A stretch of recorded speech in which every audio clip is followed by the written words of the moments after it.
The train's whistle died like a final breath in the desert heat. Clara Whitman stood frozen on the platform, her rejection letter burning in trembling hands as a stranger's cold voice declared her unwanted before the entire town of Drywell Crossing. The crowd's whispers cut deeper than any knife, mail-order bride, desperate woman, shameful. She had nowhere to go, no money to return, no future but humiliation. Then a small boy's voice shattered the silence. "Papa, you're wrong. I sent for her."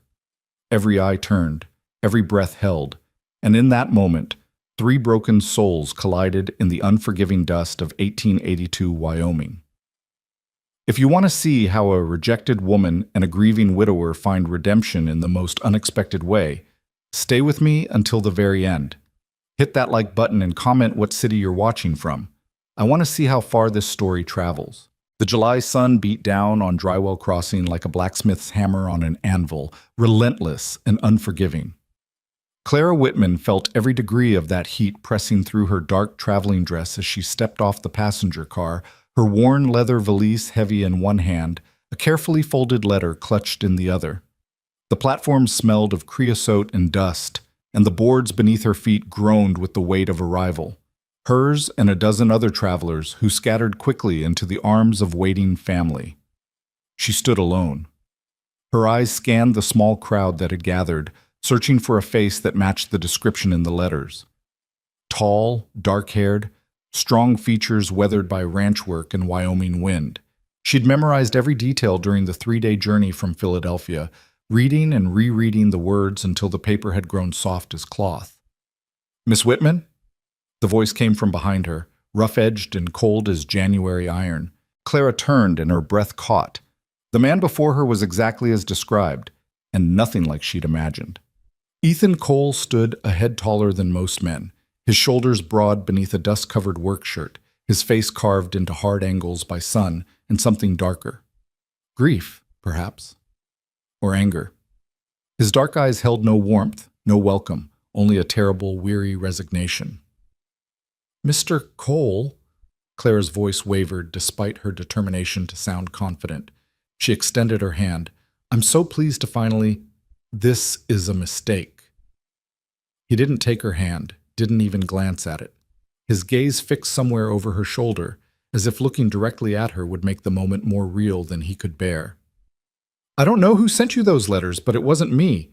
I never—" He stopped, jaw working. "I never asked for a wife." The words hit her like a physical blow. Around them, conversations died. Heads turned. The station master paused mid-stride, his hand frozen on a luggage cart. Even the wind seemed to hold its breath. Clara felt the blood drain from her face. "I don't understand. The letters were signed with your name. They spoke of your son, your ranch, your—" "I didn't write them." Each word was a nail in a coffin. "I don't want a wife. I don't need a wife." His voice dropped lower, but in the sudden silence of the platform, everyone heard. "You need to go back where you came from." Humiliation flooded through her in hot, nauseating waves. She was aware, suddenly and acutely, of every eye on her. The 2 elderly women near the ticket office, hands pressed to their mouths in scandalized delight. The group of ranch hands by the water tower, elbowing each other and grinning. The station master shaking his head slowly, as if he'd seen this kind of disaster before. "I used every dollar I had to come here." Clara hated the tremor in her voice, hated the way her eyes burned with tears she refused to shed. "The letters promised. They said you needed—" "Well, I don't." Ethan's voice was flat, final. "There's a train back east tomorrow morning. I'll pay for your ticket. Consider it an apology for whatever fool sent those letters in my name." He turned to leave. Something in Clara snapped. She'd traveled 2,000 miles on the promise of a new life. She'd left behind a boarding house room the size of a closet, a teaching position that paid barely enough for bread, and the crushing loneliness of a city that had never felt like home. She'd risked everything on those letters. Letters filled with quiet desperation and honest need. Letters that had spoken to her own hidden hunger for purpose, for family, for belonging. "You're a coward." The words escaped before she could stop them. Ethan froze mid-step. Slowly he turned back, and for the first time he truly looked at her, really looked. His eyes were the color of winter storms, and just as cold. What did you say? Clara lifted her chin, even as her hands shook. I said you're a coward. Whatever happened to you, whoever hurt you, you're using it as an excuse to hurt someone else. Someone you don't even know. Someone who traveled across the country because your letters, someone's letters, promised hope. The silence stretched taut as a rope about to snap. You don't know anything about me. Ethan's voice was dangerously quiet. I know you're a widower. I know you have a young son. I know your ranch is struggling and you work yourself half to death trying to keep it running. Clara's voice grew stronger with each word. I know because the letters told me, and I know whoever wrote them cared enough about you to ask for help. Which is more than you're doing right now. A muscle ticked in Ethan's jaw. Those letters had no right. Papa, stop! The child's voice cut through the tension like a blade. Every head swiveled toward the source. A small boy broke from the crowd, his boots kicking up dust as he ran. He couldn't have been more than 7, thin and wiry, with his father's dark hair and eyes that held too much awareness for someone so young. He wore patched trousers and a shirt that had been washed so many times the blue had faded to gray. He positioned himself directly between Clara and his father, small chest heaving, hands balled into fists at his sides. Noah, get back to the wagon. Ethan's voice carried a warning. No. The boy's chin jutted forward in defiance. You can't send her away. I won't let you. Son, this doesn't concern you. Yes, it does. Noah's voice cracked. I sent the letters. I wrote them. I used your name because I knew you wouldn't do it yourself, but I wrote every word. The platform erupted in gasps and whispers. Clara felt the world tilt slightly beneath her feet. The letters, those beautiful, heartbreaking letters about loneliness and hope, and needing someone to help carry the weight, had been written by a child. Ethan's face went white, then red. Noah, what did you do? I did what you were too scared to do. Tears streaked down the boy's dusty cheeks. I found someone to help us. Someone to make the house not so quiet. Someone to teach me reading and make the kitchen smell like food again, and maybe make you stop looking so sad all the time. Noah, Mama's gone. The boy's voice broke on a sob. She's been gone a whole year, and you won't talk about her, and you work until you fall asleep at the table, and we never laugh anymore, and I thought if someone came, if someone nice came. He couldn't finish. His small body shook with the force of his crying. Clara moved without thinking. She dropped to her knees in the dust, heedless of her dress, and placed gentle hands on the boy's shoulders. Noah, look at me. Look. He raised tear-swollen eyes. You are so brave, Clara said softly, aware of every ear straining to hear, but speaking only to him. What you did took courage. You saw your father hurting and you tried to help. That's not wrong. That's love. I just wanted someone, Noah whispered. I just wanted us to be a family again. Clara's throat tightened. She looked up at Ethan, who stood frozen, his face a mask of conflicting emotions, anger, grief, shock, and something else, something that looked almost like pain. Mr. Cole, Clara said carefully, rising to her feet but keeping one hand on Noah's shoulder. I understand this isn't what you planned. It's not what I planned either. But your son went to great effort to bring me here. The least we can do is not shame him for it in front of the entire town. Ethan's jaw worked. What are you suggesting? A conversation, in private, away from... Clara glanced at the watching crowd. Curious ears. For a long moment, Ethan said nothing. Then, finally, he gave a curt nod. Fine. The wagon's this way. He turned and walked toward the edge of the platform without waiting to see if they'd follow. Noah grabbed Clara's hand, his palms small and rough and desperately tight, and pulled her forward. Come on, Miss Whitman. Our ranch isn't far, just 3 miles past the canyon road. Clara grabbed her valise with her free hand and let the boy lead her. Behind them, the whispers rose like a storm. Did you hear that? The boy sent for her. Poor thing, probably desperate for a mother. No respectable woman travels that far for a man she's never met. Ethan Cole's going to send her right back. Mark my words. Clara kept her spine straight and her eyes forward. She'd survived worse than small-town gossip. She'd survived poverty, loss, and the kind of loneliness that ate at you from the inside. She could survive this. The wagon was exactly what she'd expected, functional, worn, built for work rather than comfort. Ethan climbed onto the driver's seat without offering assistance. Noah scrambled up beside him, then turned and extended his hand to Clara. "Here, Miss Whitman, the step's tricky." She took his hand, grateful for the small kindness, and pulled herself up. There was barely room for three on the bench, and she found herself pressed against Noah's side as Ethan snapped the reins and the horses lurched forward. They rode in silence through the town. Drywell Crossing was larger than Clara had expected. A proper main street with a general store, a saloon, a church with a white steeple, and several side streets lined with modest homes. People stopped to stare as they passed. Women shielded their eyes and leaned close to whisper. Men paused their work, thumbs hooked in their belts, assessing. Clara kept her gaze straight ahead. Once they left the town behind, the landscape opened into vast stretches of scrubland dotted with sagebrush and the occasional twisted tree. The mountains rose in the distance, purple-gray against the blazing sky. The silence pressed down, broken only by the creak of the wagon wheels and the steady clip of hooves. "Miss Whitman?" Noah's voice was small. "Yes?" "Are you mad at me? For the letters?" Clara looked down at him, at his worried eyes and trembling lower lip. "No, sweetheart. I'm not mad. Papa's mad." "Your papa's surprised. There's a difference." "He's always mad." Noah's voice dropped to a whisper. "Ever since Mama died." Clara glanced at Ethan. His profile was rigid, jaw clenched, eyes fixed on the road. A muscle ticked in his temple. "Grief makes people feel a lot of things," Clara said gently. "Sometimes it comes out as anger, but underneath, I think your papa is just very, very sad." "Are you sad too?" Noah asked. "Is that why you came?" The question was so direct, so innocent, that Clara felt her careful composure crack slightly. "Yes," she admitted. "I suppose I am. I was alone in Philadelphia. I had work but no family, no one who needed me. And then your letters came and they were so honest, so—" She stopped, aware of Ethan's presence. "They made me hope I could be useful somewhere, to someone."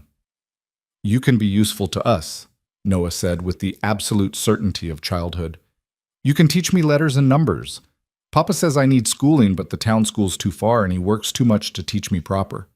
And the house is awful messy because Papa doesn't care about mess, and our old housekeeper, Mrs. Thornton, left after Mama died because she said the sadness was too thick to breathe through. And, Noah!" Ethan's voice cut through the boy's rambling. "Enough!" The boy fell silent, shrinking slightly into himself. Clara's heart ached. She'd seen this before, children trying desperately to hold together adults who were falling apart. It never worked. The weight was too much for small shoulders. The ranch appeared as they crested a low rise. It was modest but well-maintained. A main house, a barn, a stable, and several outbuildings arranged around a central yard. Fences stretched into the distance, marking pastures where cattle grazed. It should have been peaceful. Instead, it felt heavy with absence, like a place holding its breath. Ethan pulled the wagon to a stop in front of the house and climbed down without a word. He strode toward the barn, his shoulders tight with barely controlled tension. "Papa," Noah called after him. "Where are you going?" "Work." The single word drifted back. Then Ethan disappeared into the barn's shadow. Noah's face crumpled. Clara placed a hand on his back. "It's all right. He needs time to think." "He's going to send you away." The boy's voice was thick with tears. "I know he is." "Maybe. Maybe not." Clara climbed down from the wagon, her legs stiff from travel. "But either way, I'm here now. So why don't you show me this house that needs a woman's touch?" Noah's eyes widened hopefully. "Really? You'll stay? Even though Papa's being mean?" "I'll stay long enough for a proper conversation at least." Clara retrieved her valise. "Now come on, I could use a glass of water and a place to sit down." The boy practically leaped from the wagon, his earlier despair transforming into excited energy. "This way, Miss Whitman. Mind the step. It's loose. Papa keeps meaning to fix it, but he forgets. And watch out for the screen door. It sticks something awful." The house was exactly as Clara had imagined from the letters, sturdy, functional, and desperately in need of care. The front room held simple furniture covered in dust. The kitchen showed signs of meals prepared by someone who cooked only for survival, not pleasure. Dishes sat stacked in the basin. The floor needed sweeping. The windows were so covered in grime that the afternoon light barely penetrated. But underneath the neglect, Clara could see the bones of a home. Good, solid walls. A fireplace built for winter warmth. Shelves that had once held books and treasures. A kitchen table scarred by use and time. The kind of table where a family might gather. "It's not much," Noah said anxiously, watching her face. "Mama used to keep it nicer. She had curtains, and she'd put flowers in jars, and she'd make the whole place smell like bread and cinnamon. But after she died, Papa said there was no point in such things, said they didn't bring in money or feed cattle." Clara set down her valise and looked at the boy. "What did your mama die of, Noah? If you don't mind telling me." "Fever." His voice went flat, reciting facts to keep emotion at bay. "It came on fast. One day she was fine, laughing and making pie. 3 days later she was gone. Doc Turner said there was nothing to be done. Some fevers just take people," he said. "Papa doesn't talk about it. He took down all her pictures the day after the funeral. Said looking at them hurt too much." Clara's chest tightened. She'd known loss herself. Her own parents had died within months of each other when she was 19, leaving her utterly alone in a city that showed no mercy to solitary women. She understood the instinct to hide away reminders, to bury grief so deep you hoped it might suffocate. But grief never suffocated. It only grew stronger in the dark. "I'm so sorry, Noah." The words felt inadequate, but she meant them. He shrugged, trying to be brave. "It's been a year. Papa says I should be over it by now." "Grief doesn't work on a schedule," Clara said gently. "Your papa should know that better than anyone." A sound from the doorway made them both turn. Ethan stood there, hat in his hands, dust coating his clothes. His expression was unreadable. "Noah, go tend the chickens. They need feeding before dark." "But Papa—" "Now, son." Noah glanced between them, clearly torn, then scurried toward the back door. "Yes, sir." When the door banged shut behind him, silence filled the kitchen. Clara waited, hands folded in front of her, refusing to be the first to speak. This was Ethan's moment, his move. He took a long breath, released it slowly. "I owe you an apology." Of all the things Clara had expected, that wasn't one of them. "Go on." "What I said at the station, how I said it, wasn't right. You didn't deserve to be humiliated like that." He met her eyes, and she saw genuine regret there. "Regardless of how you came to be here, you're a guest, a lady, and I treated you poorly." "You were shocked," Clara allowed. "I understand that. Shocked doesn't excuse cruel." Ethan turned his hat in his hands, studying it as if it held answers. "My son went behind my back, wrote letters in my name, brought a stranger across the country on false pretenses. I'm angry at him. I'm angry at—" He stopped, started again. "But none of that is your fault." "What are you going to do?" Clara asked quietly. "I don't know." The admission seemed to cost him. The right thing would be to send you back, pay your way home, compensate you for your trouble and the deception. But, his eyes met hers again. "But Noah's right about some things. The house is a disaster. I can't teach him what he needs to learn. And the town—" He grimaced. "After that scene at the station, the gossip will be vicious. If I send you away immediately, they'll tear your reputation to pieces." "And if I stay?" Clara's heart beat faster.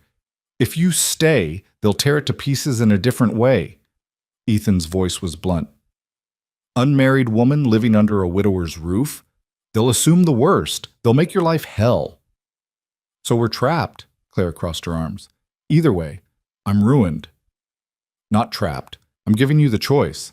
Ethan set his hat on the table. "You can leave tomorrow with enough money to start fresh somewhere else. Somewhere no one knows what happened. Or you can stay. Temporarily." He held up a hand before she could interrupt. "1 month, you teach Noah, help organize the house, and in return I'll pay you a wage, same as I'd pay any housekeeper. At the end of the month, if it's not working, I'll still pay your fare back east and provide a reference letter. No shame, no judgment." Clara studied him. "And what about the gossip?" "Let them talk." A muscle ticked in his jaw. "I've survived worse than wagging tongues." It was a practical offer, reasonable even, but something about it chafed. Why? Clara asked. Why offer this at all? Wouldn't it be easier to just send me away? Ethan was quiet for a long moment. When he spoke, his voice was rough. Because my son looked me in the eye and called me a coward. And he wasn't wrong. The honesty startled her. I've been hiding, Ethan continued, from grief, from responsibility, from Noah's needs. I told myself I was protecting him by staying strong, by not showing weakness. But all I've really done is leave him alone in his sadness. He met her eyes. You traveled 2,000 miles on the strength of letters my 7-year-old son wrote. That takes either desperation or courage, and I'm guessing it's both. The least I can do is offer you a fair shake. Clara felt something shift in her chest. This man wasn't easy. He was hard-edged and grief-worn, carrying wounds that hadn't begun to heal. But underneath the hardness, she glimpsed something else. Integrity, honesty, a willingness to admit fault. She'd met plenty of men who couldn't do that. 1 month, she said, a proper wage, paid weekly, and I want Sunday afternoons to myself, time to walk, to read, to be alone if I choose. Done. And one more thing, Clara lifted her chin. I won't tolerate cruelty to Noah. If I see you being unfair to that boy because you're angry at the situation, I'll call you on it every single time. Ethan's eyebrows rose slightly. You've got spine, I'll give you that. I've had to. Clara extended her hand. Do we have an agreement, Mr. Cole? He looked at her hand for a moment, then took it. His palm was calloused, warm, and his grip was firm without being crushing. We have an agreement, Miss Whitman. They shook once, formally, and Clara felt the weight of the decision settle over her. 1 month, 30 days to teach a lonely boy, organize a grieving house, and prove she was more than a desperate woman chasing false promises. It wasn't much, but it was a chance. And chances, Clara had learned, were worth fighting for. The sun hadn't yet cleared the eastern ridge when Clara woke to the sound of boots on floorboards and the metallic clang of a coffee pot. She lay still for a moment in the narrow bed of the room that had once belonged to Noah's mother, disoriented by unfamiliar shadows and the profound silence of a place far from city noise. No street vendors calling their wares, no carriages rattling past, just wind and the distant lowing of cattle and the creak of old wood settling. She'd slept poorly, her mind churning through everything that had happened. The rejection at the platform. Noah's tearful confession, Ethan's grudging offer. She'd agreed to stay 1 month, but lying here in the pre-dawn darkness, the weight of that decision pressed down like stones on her chest. What had she done? A soft knock interrupted her spiraling thoughts. Miss Whitman? Noah's voice was barely above a whisper. You awake? Clara sat up, pulling her shawl around her shoulders. I am now. Come in. The door cracked open and Noah's tousled head appeared. He was still in his nightshirt, bare feet poking out beneath the hem. Papa's making breakfast. He said to tell you it'll be ready in 10 minutes, and not to expect anything fancy. Tell your papa I'll be down shortly. Clara couldn't help but smile at the boy's formal delivery, as if he'd memorized the message word for word. Noah didn't leave. He hovered in the doorway, worrying his lower lip. Miss Whitman, are you really staying? You didn't change your mind in the night? The vulnerability in his voice made Clara's throat tight. I'm really staying. For a month, like I promised. A whole month. He said it like a prayer, like a wish he was afraid to believe in. That's 30 days. 31, actually. It's July. His face brightened. Even better. Then suddenly shy, he added, I'm glad you're here, even if Papa's being all grumpy about it. Your Papa has a right to his feelings, Clara said gently. The situation isn't easy for him. Nothing's easy for him anymore. Noah's small shoulders sagged. He used to laugh before. He used to throw me up in the air and catch me, and he'd dance with Mama in the kitchen when he thought I wasn't looking. Now he just works and sleeps and looks tired all the time. Clara rose from the bed and crossed to the boy. She crouched down to his level, hands on his shoulders. Noah, listen to me. Your Papa is grieving. That takes time, maybe a long time. And nothing I do here, nothing you do can make that grief go away. Do you understand? His eyes filled with tears. Then what's the point? If you can't make him better, why did I send for you? Because sometimes people who are grieving need help with the everyday things. The cooking, the cleaning, the teaching. Those things don't heal grief, but they make it easier to survive while the healing happens on its own. She brushed a lock of hair from his forehead. And sometimes lonely people just need to know they're not alone. That counts for something too. Noah nodded slowly, processing. Are you lonely, Miss Whitman? Very, Clara admitted, but I'm hoping that might change. The boy threw his arms around her neck in an impulsive hug that nearly knocked her backward. She steadied herself and held him, this small, fierce soul who'd reached across a continent for hope. When he pulled back, his eyes were wet but determined. I'll help you, he said, with whatever you need. I'm real good at carrying things and I know where everything is, and I can show you how the stove works because it's tricky sometimes. I'd appreciate that very much. They went downstairs together, Noah chattering about the ranch and the animals and which chickens were the meanest. The kitchen was brighter in the morning light, though it did nothing to hide the accumulated grime. Ethan stood at the stove, his back to them, working a cast-iron skillet over the fire. The smell of frying bacon filled the air. Sit, he said without turning around. Food's almost ready. Claire settled at the table, noting the 3 mismatched plates already set out, the bent forks, the cups that didn't match. Noah climbed onto the chair beside her, swinging his legs. Ethan brought the skillet to the table and scraped eggs and bacon onto their plates with economical movements. The eggs were overcooked, the bacon slightly burned, but Clara's stomach growled. She hadn't eaten since yesterday's meager train meal. Thank you, she said. Ethan grunted and took his own seat. They ate in silence for several minutes, the scrape of forks the only sound. Noah kept glancing between them, clearly wanting to talk, but unsure if he should. Finally, Ethan spoke. I start work at sunrise. Usually don't come back until noon for a quick meal, then I'm out again until sunset. Sometimes later if there's trouble. What kind of trouble? Clara asked. Fence repairs, sick cattle, predators. Ranch work is never finished. He pushed eggs around his plate. Point is, you'll be on your own most of the day. You and Noah. I understand. There's food in the cold cellar, not much variety, but enough. You can cook whatever you want, use whatever you need. He paused. I'm not particular. I noticed, Clara said mildly, glancing at the burned bacon.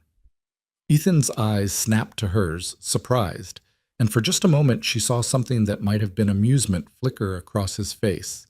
It vanished as quickly as it appeared. There's a garden out back, he continued. It's overgrown. If you want to salvage it, feel free. I'd like that. Town's 3 miles east, general store, post office, church. You can take the wagon if you need supplies, but he hesitated. Might be better to keep your visits limited, at least for now. Because of the gossip, Clara understood, because her presence here was already scandalous enough without her parading through town. I'll be discreet. Appreciate it. Ethan stood, draining the last of his coffee. I'll be working the north pasture today. If you need anything urgent, ring the bell by the barn. 3 times. I'll hear it. He grabbed his hat from the peg by the door and was gone before Clara could respond. The door banged shut behind him, and the house seemed to exhale. Noah looked at her with apologetic eyes. He's not always this unfriendly. Just mostly. Clara almost laughed. It's all right. We have work to do anyway. Finish your breakfast, then show me where your mother kept the cleaning supplies. The boy's face lit up. You're really going to clean? From top to bottom, Clara confirmed. This house deserves better than dust and neglect. They spent the morning in a flurry of activity. Clara found rags and soap and a bucket with a hole in it that still held water if you were careful. She tied back her hair, rolled up her sleeves, and attacked the grime with determined efficiency. Noah helped enthusiastically, if not always effectively, chattering constantly about the ranch, his mother, the town, anything and everything his 7-year-old mind touched upon. Mama used to sing when she cleaned, he said, watching Clara scrub the kitchen floor. Said it made the work go faster. What did she sing? All kinds of things. Church songs, mostly. And sometimes this one about a girl, waiting by a river. He hummed a few bars, off-key but sweet. Clara recognized the melody, an old ballad about love and loss and waiting. I know that one, she said softly. My mother sang it too. Will you sing it? Maybe later. Right now, I need to focus on getting this floor clean enough to eat off. Why would we eat off the floor? Noah asked, genuinely puzzled. Clara laughed, the sound surprising her. It's just an expression. It means very clean. By midday, the kitchen showed remarkable improvement. The windows gleamed, the floor was scrubbed, the dishes were washed and stacked neatly. Clara's back ached and her hands were raw, but the transformation filled her with quiet satisfaction. This at least she could control. This she could fix. Noah stood in the doorway, surveying their work with wide eyes. It looks like it used to when Mama was alive. Does that make you sad? Clara asked carefully. He considered this with the seriousness children brought to difficult questions. A little, but also glad. Like maybe she can see it somehow and know we didn't forget how nice she made things. Clara's eyes stung with sudden tears. She turned away, busying herself with wringing out rags. I'm sure she knows, sweetheart. They ate a simple lunch of bread and cheese. Then Clara turned her attention to Noah's education. She found a few battered primers in a trunk upstairs, along with a slate and chalk. They settled at the cleaned kitchen table, and Clara assessed what he knew. The answer was, not much. He could write his name in crooked letters and recognize a handful of words, but his father had been too busy and too grief-stricken to provide consistent teaching. Clara started with the basics, patient and encouraging as Noah struggled through simple exercises. I'm not good at this, he said after the fifth failed attempt to spell horse. You're learning. That's different than being good, or bad at something. Clara guided his hand, forming the letters. Your brain is like a muscle. The more you use it, the stronger it gets. Really? Really. And you're very smart, Noah, I can tell. You just need practice. He beamed at her, soaking up the praise like parched earth soaking up rain. They worked for another hour until his attention began to wander, then Clara released him to his afternoon chores. She watched through the window as he ran toward the chicken coop, his earlier dejection replaced by boyish energy. The afternoon stretched long and quiet. Clara tackled the parlor, beating dust from cushions, sweeping corners, opening windows to air out the staleness. She found photographs in a drawer carefully wrapped in cloth. A woman with kind eyes and dark hair smiled from the frames. Noah's mother. She looked young, vibrant, alive. Clara studied the images, trying to imagine the woman who'd made this house a home, who'd sung while she cleaned, who'd danced with her husband in the kitchen. She rewrapped the photographs and placed them back in the drawer. It wasn't her place to display them. That was Ethan's decision to make. By the time the sun started its descent, Clara had worked herself into exhaustion. Her dress was soaked with sweat, her hair had come loose from its pins, and her muscles screamed protest with every movement. But the house looked transformed, not perfect, not yet, but alive again, cared for. She started dinner, working with the limited ingredients she found. Potatoes, onions, a bit of salt pork. Nothing fancy, but she made it work, letting instinct and old memories guide her hands. Her mother had been a wonderful cook, able to transform the simplest ingredients into something nourishing and good. Clara had inherited some of that skill. Ethan returned as she was setting the table. He stopped in the doorway, and she watched his eyes widen as he took in the changes. The clean floor, the gleaming windows, the smell of actual cooking instead of just fried meat. You've been busy, he said finally. That's what you're paying me for. He removed his hat, hung it on the peg, then stood awkwardly as if unsure what to do in his own kitchen. You didn't have to do all this in one day. I had the time and the energy. Seemed wasteful not to use both. Clara ladled stew into bowls. Dinner's ready. Noah's washing up. They ate together again, the silence less oppressive than that morning, but still weighted with things unsaid. Noah filled the gaps with stories about the chickens and how he'd found 2 new eggs, and could they have them for breakfast tomorrow? If Miss Whitman doesn't mind cooking them, Ethan said. I don't mind. After dinner, Ethan retreated to the barn for evening chores. Noah helped Clara clean the dishes, drying them with exaggerated care and stacking them exactly as she showed him. You're a quick learner, Clara observed. I want to do it right, so you'll stay. Noah, I already promised I'd stay a month. You don't have to earn it. But what if you change your mind? The anxiety in his voice was palpable. What if you decide it's too hard, or Papa's too mean, or you just don't like it here? Clara set down the dish she was washing and turned to face him fully. Look at me. She waited until his worried eyes met hers. I made a promise. I don't break promises. Not to you, not to your father, not to anyone. Do you believe me? He searched her face, looking for truth. Whatever he saw there must have satisfied him because he nodded slowly. I believe you. Good. Now, how about you show me where the soap goes, and then maybe we can read together before bed? His whole face transformed. Really? You'll read to me? If you'd like. Mama used to read to me every night, stories about knights and dragons and brave princesses. His voice went soft with memory. Papa tried a few times after she died, but he'd get all choked up and have to stop. Eventually, he just quit trying. What if I read to you and you follow along? That way you can practice your letters. Noah practically vibrated with excitement. Yes! I'll get the book! He raced upstairs and returned moments later clutching a worn volume of fairy tales. They settled together on the parlor sofa, Clara reading slowly and clearly while Noah's finger traced the words. His enthusiasm far outpaced his ability, but his effort was genuine. When he stumbled over difficult words, Clara helped without making him feel foolish. They were deep into a story about a clever girl outwitting a giant when the front door opened. Ethan stepped inside, stopped short at the sight of them, then moved quietly toward the stairs. Papa, Noah called. Miss Whitman's reading to me. Want to listen? Ethan paused with one foot on the bottom step. You should be heading to bed soon. Just one more story, please?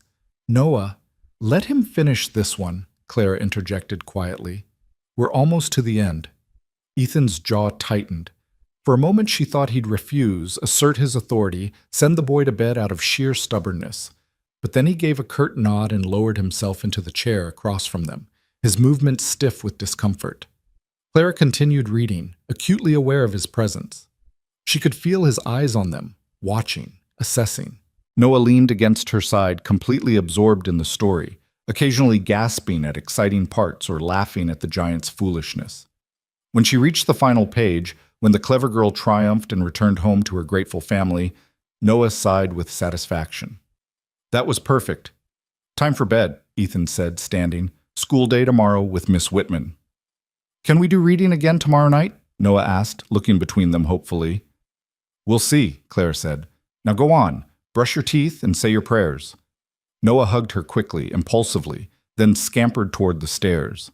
At the landing, he paused. Good night, Papa. Good night, Miss Whitman. Good night, Noah, they answered in unison. The boy disappeared upstairs, and silence descended. Clara set the book aside and stood, smoothing her skirt. I should retire as well. It's been a long day. Miss Whitman, Ethan's voice stopped her. About earlier, the reading. Yes? He struggled for words, his jaw working. He hasn't been that happy in a long time. He's a sweet boy. He deserves happiness. I know that. Ethan's voice held an edge of defensiveness. You think I don't know that? I think you're doing the best you can with an impossible situation, Clara said carefully.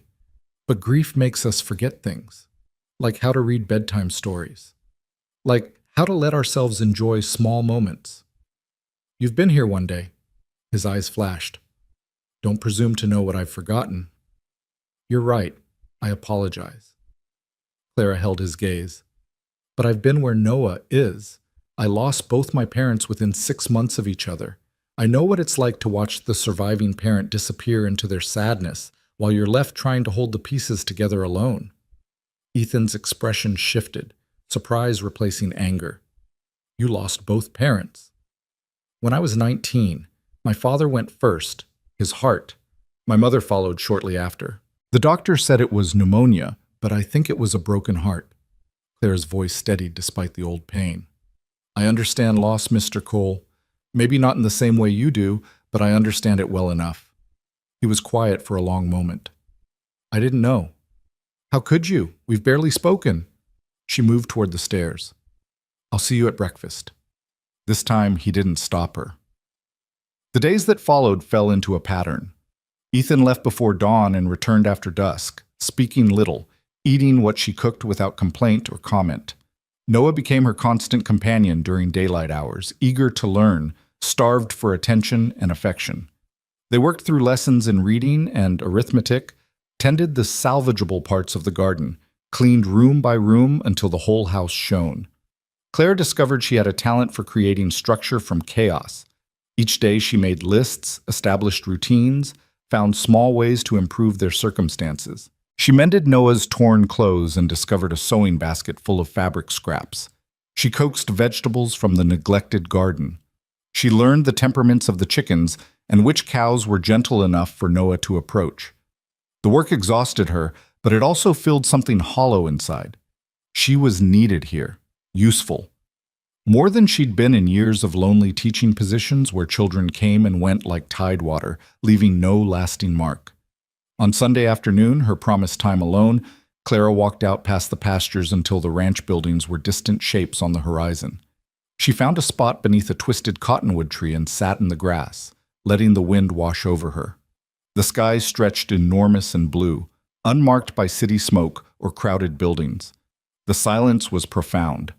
She thought about Philadelphia, her tiny room, her students who barely knew her name, the crushing anonymity of city life. And she thought about this strange new existence, a month-long trial in a stranger's home, caring for a grieving child and tiptoeing around a man who wore his pain like armor.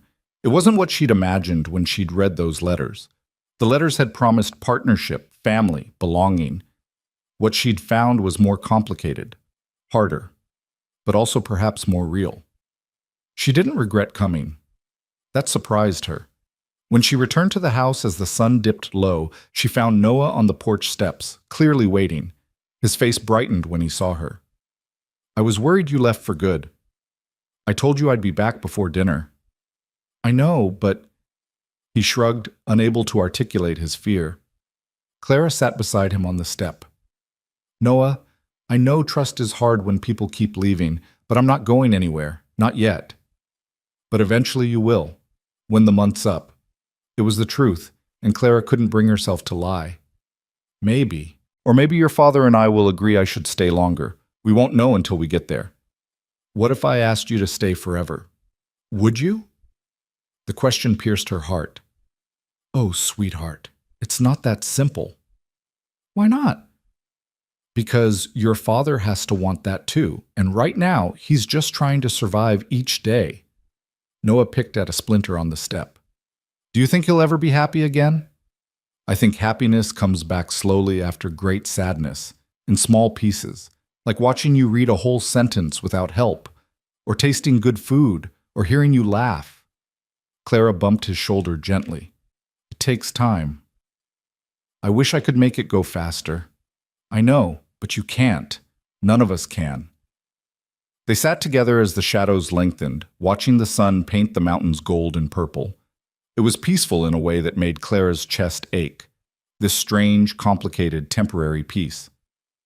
The peace shattered 3 days later when the first visitor arrived. Clara was in the garden, pulling weeds and trying to save the squash plants, when she heard a wagon approaching. Noah ran to investigate, then came racing back, eyes wide. "Miss Whitman, there's a lady coming, a fancy lady." Clara straightened, wiping dirt from her hands. A fancy lady was the last thing she'd expected. She walked around the house to find an elegant carriage pulling into the yard, far nicer than any vehicle she'd seen since arriving.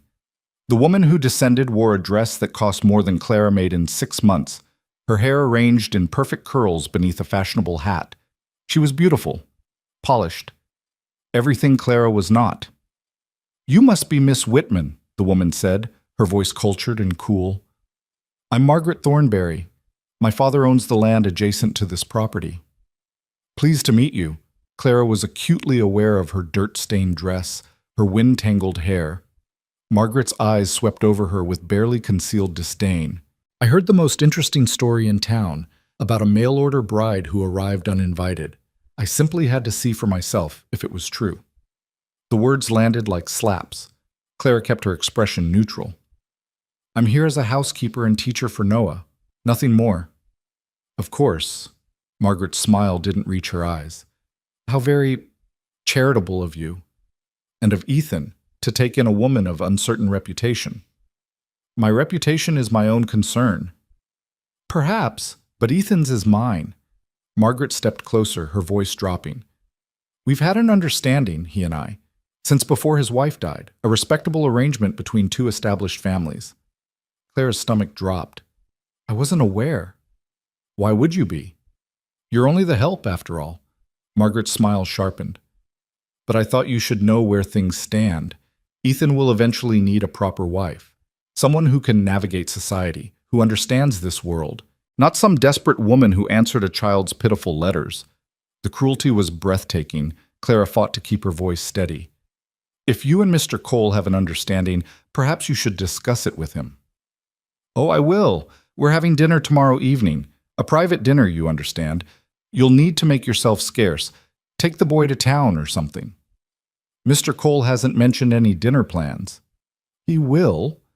Margaret gathered her skirts. I do hope you enjoy your month here, Miss Whitman. I'm sure it's quite an adventure for someone of your background. But don't get too comfortable. Some situations are simply too good to last. She swept back to her carriage with the confidence of someone who'd never been denied anything. Clara stood frozen, watching her leave, Margaret's words echoing in her mind. An understanding, a respectable arrangement. Don't get too comfortable. Noah appeared at her side, taking her hand. I don't like her. She's mean. She's just protecting what she thinks is hers, Clara murmured. But Papa's not hers. He's ours. The possessive ours made Clara's throat tight. It's complicated, Noah. That evening, when Ethan came in for dinner, Clara waited until Noah was occupied with his food before speaking. You had a visitor today, Margaret Thornberry. Ethan's fork paused halfway to his mouth. Margaret came here? She wanted to meet me, and to inform me that you two have plans tomorrow evening. His jaw tightened. I don't have any plans. She seemed quite certain. Well, she's wrong. Ethan set down his fork with more force than necessary. Margaret has certain expectations. They're not expectations I share. She said you had an understanding. We don't. His voice was flat, final. Her father would like us to marry, combine the properties, create some kind of ranching empire. Margaret goes along with it because she wants to be married, and I'm the most eligible widower around. He met Clara's eyes. But I've never encouraged her. I've been clear about that. She doesn't seem to have heard you. Then I'll be clear. He pushed back from the table. If she shows up tomorrow, tell her I'm busy. Tell her I'm busy every day for the foreseeable future. Mr. Cole, I mean it. His eyes flashed. I didn't ask for her interference any more than I asked for yours. The difference is, you're actually useful. It wasn't exactly a compliment, but coming from Ethan, it felt like one. Clara nodded. I'll handle it if she returns. But Margaret didn't return the next day. Instead, the gossip did. Noah came back from collecting eggs with news that Mrs. Patterson from the neighboring ranch had stopped by the property line to chat. Her chat had consisted entirely of thinly veiled questions about Clara's relationship with Ethan and pointed comments about propriety. She said people are talking, Noah reported, his voice small. She said it's not right, you being here, that it looks bad. Clara's hand stilled over the bread dough she was kneading. What did you tell her? That you're my teacher and you're helping Papa and it's none of her business. He looked up anxiously. Was that wrong? No, sweetheart. That was exactly right. Clara resumed kneading, channeling her frustration into the dough. People will always talk, especially about things they don't understand. But the talking grew louder. Over the next week, Clara felt it every time she ventured near town. The stares, the whispers, women pulling their children closer as if respectability might be contagious, men leering with assumptions she hated. She bore it silently, chin high, meeting their eyes with calm dignity. But it wore on her, grinding down her confidence like water on stone. The breaking point came on a Saturday morning when she took Noah to the general store for supplies. The proprietor, Mr. Hendricks, had always been cordially polite. This time, he looked right through her. I'll need these items, please, Clara said, placing her list on the counter. Hendricks studied the list without touching it. This going on the Cole account? Yes. And you're authorized to make purchases? Mr. Cole sent me specifically for these supplies. Hendricks pursed his lips. Problem is, I've had some complaints. Customers who'd rather not shop alongside certain individuals. The meaning was clear. Clara felt her face flush hot. I'm simply buying flour and sugar, Mr. Hendricks. I fail to see how that offends anyone. It's not what you're buying, it's what you represent. He lowered his voice. Look, I got nothing personal against you, but business is business, and having an unmarried woman living in sin with Ethan Cole, I am not living in sin. Clara's voice rang out, loud enough to turn heads throughout the store. I am employed as a housekeeper and governess. There's nothing improper about my situation. Maybe, maybe not, Hendricks shrugged. But perception matters in a small town, and the perception is that Ethan Cole's playing house with a desperate woman who threw herself at him. The words hit like physical blows. Clara gripped the counter, fighting to breathe through the rage and humiliation. Behind her, she heard Noah's sharp intake of breath. My father is a good man, the boy shouted. And Miss Whitman is good too. You're just mean and stupid. Noah, Clara tried to quiet him. No. Tears streamed down his face. I'm tired of people being mean. They don't know anything. They don't know how sad we were, or how much better everything is now, or how you make Papa smile sometimes, even though he tries to hide it. The store had gone completely silent, every eye fixed on the crying child and the humiliated woman beside him. Clara made a decision. She straightened her spine, took Noah's hand, and walked toward the door. Miss Whitman, your supplies by... Keep them, Clara said without turning around. And tell your customers they're welcome to their gossip. But they'll answer for it eventually. Small-minded cruelty always comes back around. They drove home in silence, Noah hiccuping with residual tears, Clara's hands white-knuckled on the reins. When they arrived, Ethan was in the yard sharpening tools. He took one look at their faces and stood. What happened? Nothing, Clara said. Noah? The boy burst into fresh tears and ran for the house. Ethan's eyes swung back to Clara. What happened? So she told him. All of it. Hendricks' refusal, the accusations, Noah's outburst. She kept her voice level, clinical, as if reporting facts about someone else's life. Because if she let emotion in, she'd shatter. Ethan's face grew darker with every word. When she finished, his hands were clenched into fists. I'll handle this, he said, voice dangerously quiet. There's nothing to handle. It's just gossip. We knew it would happen. Gossip is one thing. Publicly humiliating you is another. He strode toward the barn. I'm going to town. Mr. Cole, please. I should have done this weeks ago. He threw a saddle onto his horse with savage efficiency. Should have made things clear from the start, instead of hiding out here like a coward. What are you going to do?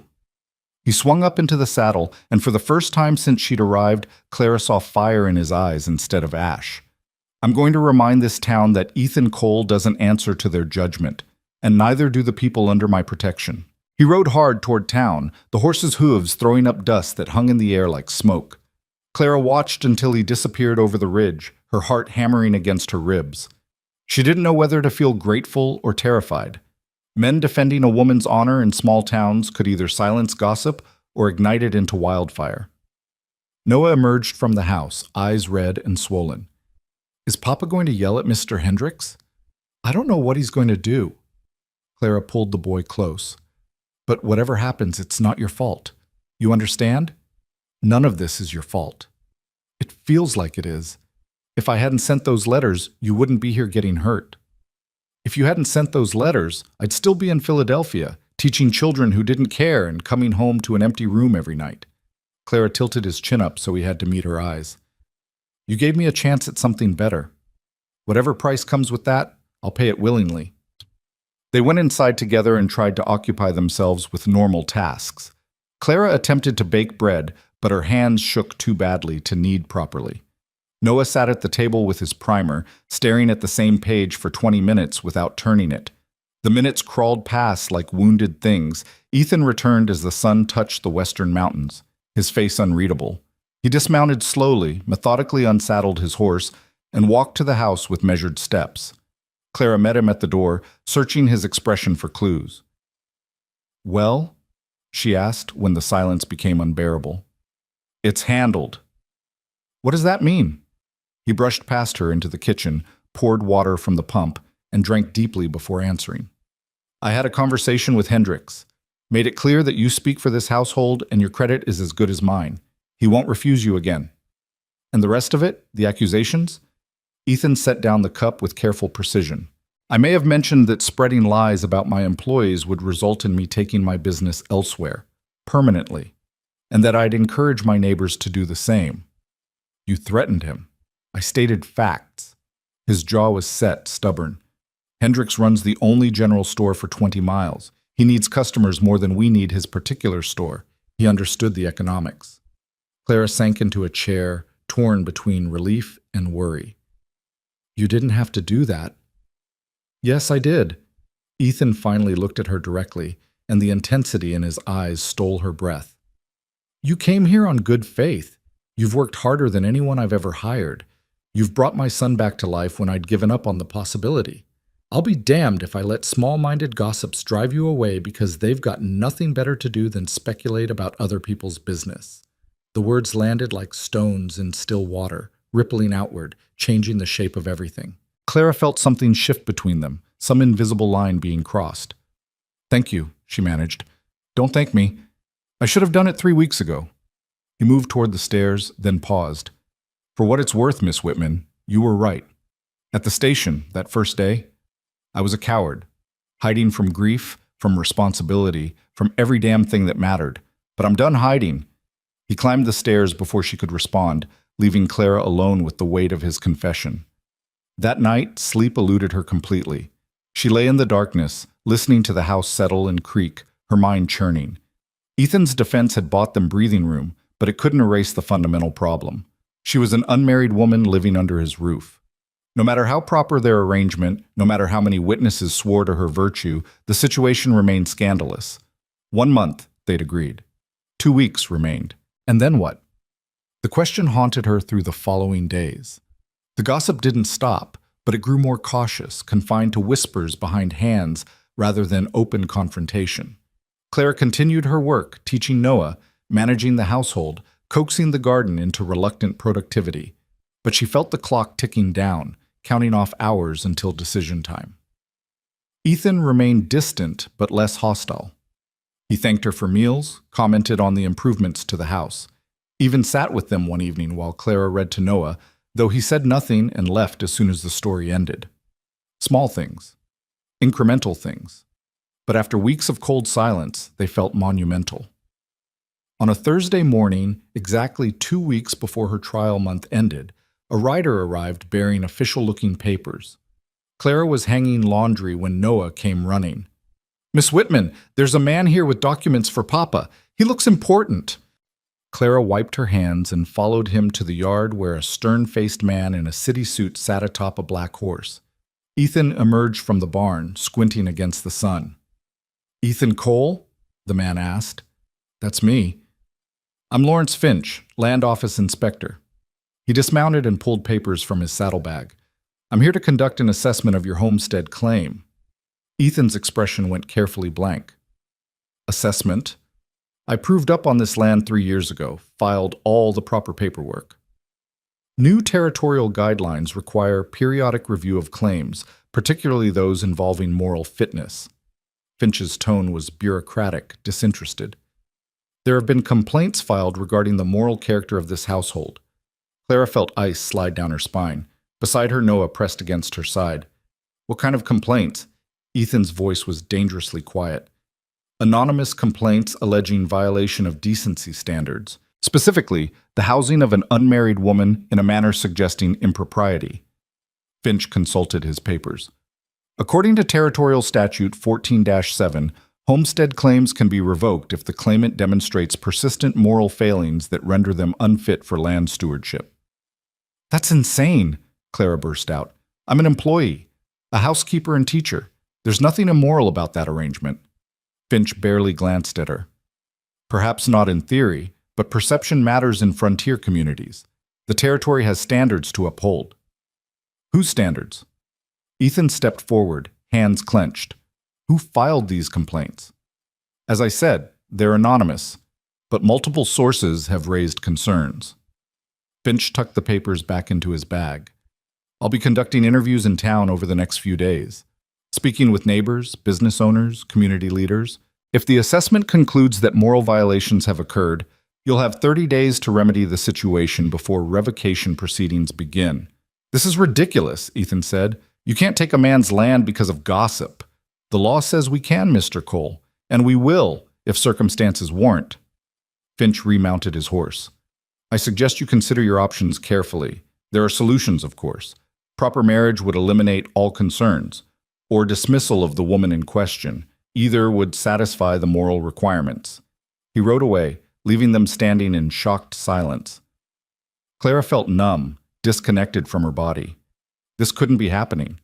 Anonymous complaints, moral violations, threats to take Ethan's land because she dared to work here. It's Margaret, Ethan said flatly, or her father. This has their fingerprints all over it. It doesn't matter who filed the complaint. Clara's voice sounded strange in her own ears. What matters is that I'm destroying your life, your livelihood, everything your wife built with you. Don't!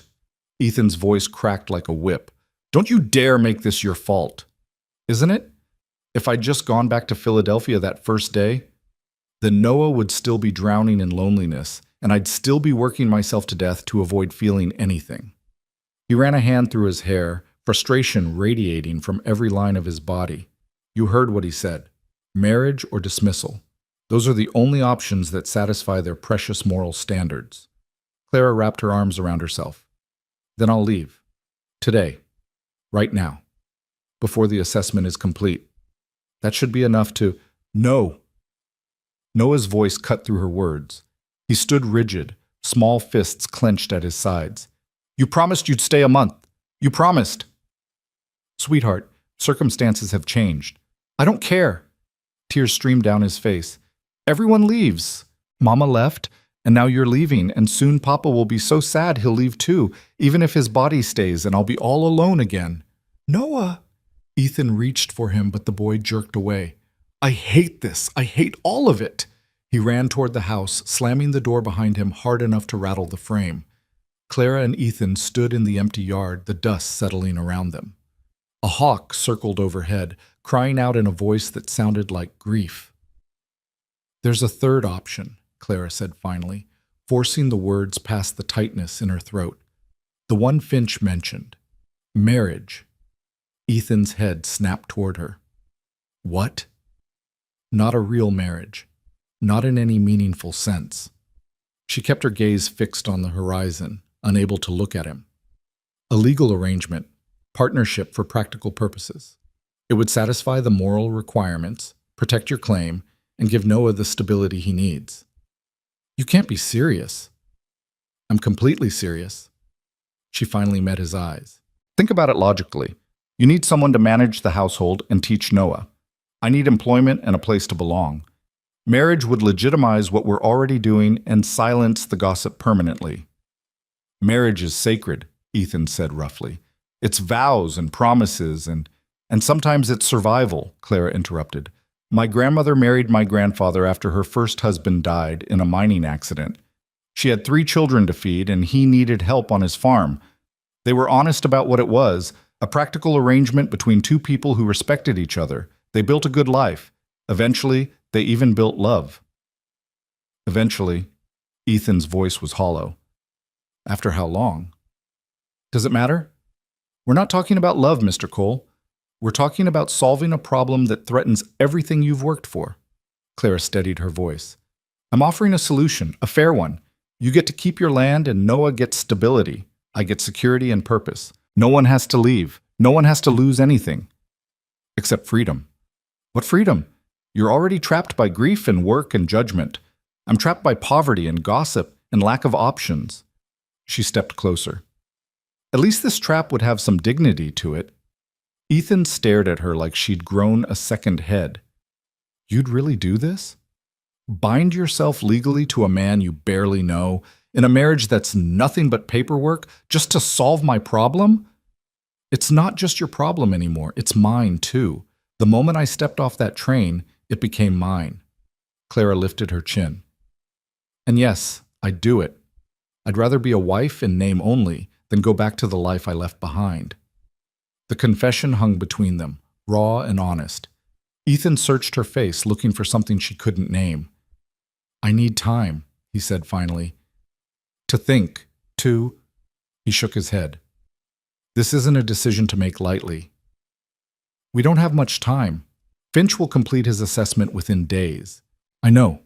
Ethan's voice was rough. "But if we do this, it has to be because we're both certain, not because we're backed into a corner by threats and gossip." He walked toward the barn, shoulders bowed under invisible weight. Clara watched him go, her heart beating hard enough to hurt. She'd just proposed marriage to a grieving widower who could barely stand to look at her most days. The absurdity of it would have been laughable if the stakes weren't so desperately high. She found Noah in his room, curled on his bed facing the wall. Clara sat on the edge of the mattress and placed a gentle hand on his shoulder. "I'm sorry I upset you," she said softly. "You're leaving." His voice was muffled by the pillow. "You're going to leave like everyone leaves." "I'm trying very hard not to leave. That's what Papa and I were discussing." Noah rolled over, hope and fear warring in his eyes. "Really?" "Really. But it's complicated. There are rules about unmarried women living with widowers, and some people think those rules are being broken. That's stupid." "Perhaps. But stupid or not, we have to deal with the consequences." Clara smoothed his hair back from his forehead. "The thing is, there might be a way to make this work, a way for me to stay permanently, but it would require some big changes." "What kind of changes?" Clara took a breath. "What would you think if your Papa and I got married?" Noah sat bolt upright.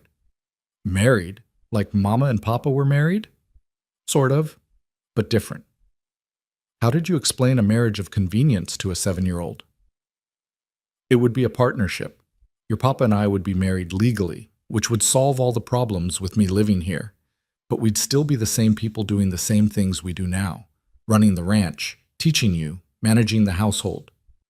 Would you be my new mama?" The question pierced Clara's heart. "I could never replace your mama, Noah." "No one could, but I could be someone who loves you and takes care of you and is always here when you need her, if that's something you'd want." He considered this with the seriousness children brought to life-altering questions. "Would you still read to me at night?" "Every night." "And teach me letters?" "Every day." "And make the house smell good and laugh when I tell jokes, even when they're not funny?" Clara's eyes burned with tears. "Yes to all of those things." Noah threw his arms around her neck. "Then I want it. I want you to stay forever and ever." "It's not decided yet," Clara warned, even as she held him close. "Your Papa needs to agree too, and this is a very big decision for him." "He'll say yes." Noah pulled back, absolutely confident. "He has to, because you make everything better." If only it were that simple. That evening, Ethan didn't come in for dinner. Clara and Noah ate alone, the empty chair at the table a stark reminder of the decision hanging over them. After Noah went to bed, Clara sat in the parlor with mending she couldn't focus on, waiting. The clock on the mantel ticked loudly, each second stretching into eternity. Ethan finally entered just before midnight, exhaustion carved into every line of his face. He stopped when he saw her still awake. "You should be sleeping," he said. "So should you." Clara set aside her mending. "Have you decided?" "I've been thinking about Sarah." His wife's name, spoken aloud for the first time since Clara arrived. "About what she'd want, what she'd think of all this." Clara waited, afraid to breathe. She was practical. A ghost of a smile touched Ethan's lips. "People thought she married me for love, and maybe she did eventually, but at first, I was a struggling rancher, and she was a teacher whose school was closing. We made a deal. She'd help build the ranch. I'd give her security and a home. Love came later after years of working side by side, learning each other's rhythms." "That sounds like a good marriage," Clara said carefully. "It was, until fever took her and left me drowning." Ethan sat in the chair across from her, elbows on his knees, head bowed. "I told myself I'd never marry again, couldn't bear the thought of replacing her. But tonight, staring at these walls, thinking about losing this land, about failing Noah, about watching you pack your bags and disappear." He raised his head, met her eyes. "I realized I'm more afraid of that than I am of marriage. Clara's heart stuttered. What are you saying? I'm saying yes. The words came slowly, weighted with significance. But I need you to understand what you're agreeing to. I can't promise love. I can't promise romance or passion or any of the things a woman deserves from marriage. I'm still half dead inside, and I don't know if that will ever change. I'm not asking for love, Clara said, though the words hurt more than she expected. I'm asking for partnership, honesty, respect. Those things I can give. Ethan leaned back, studying her.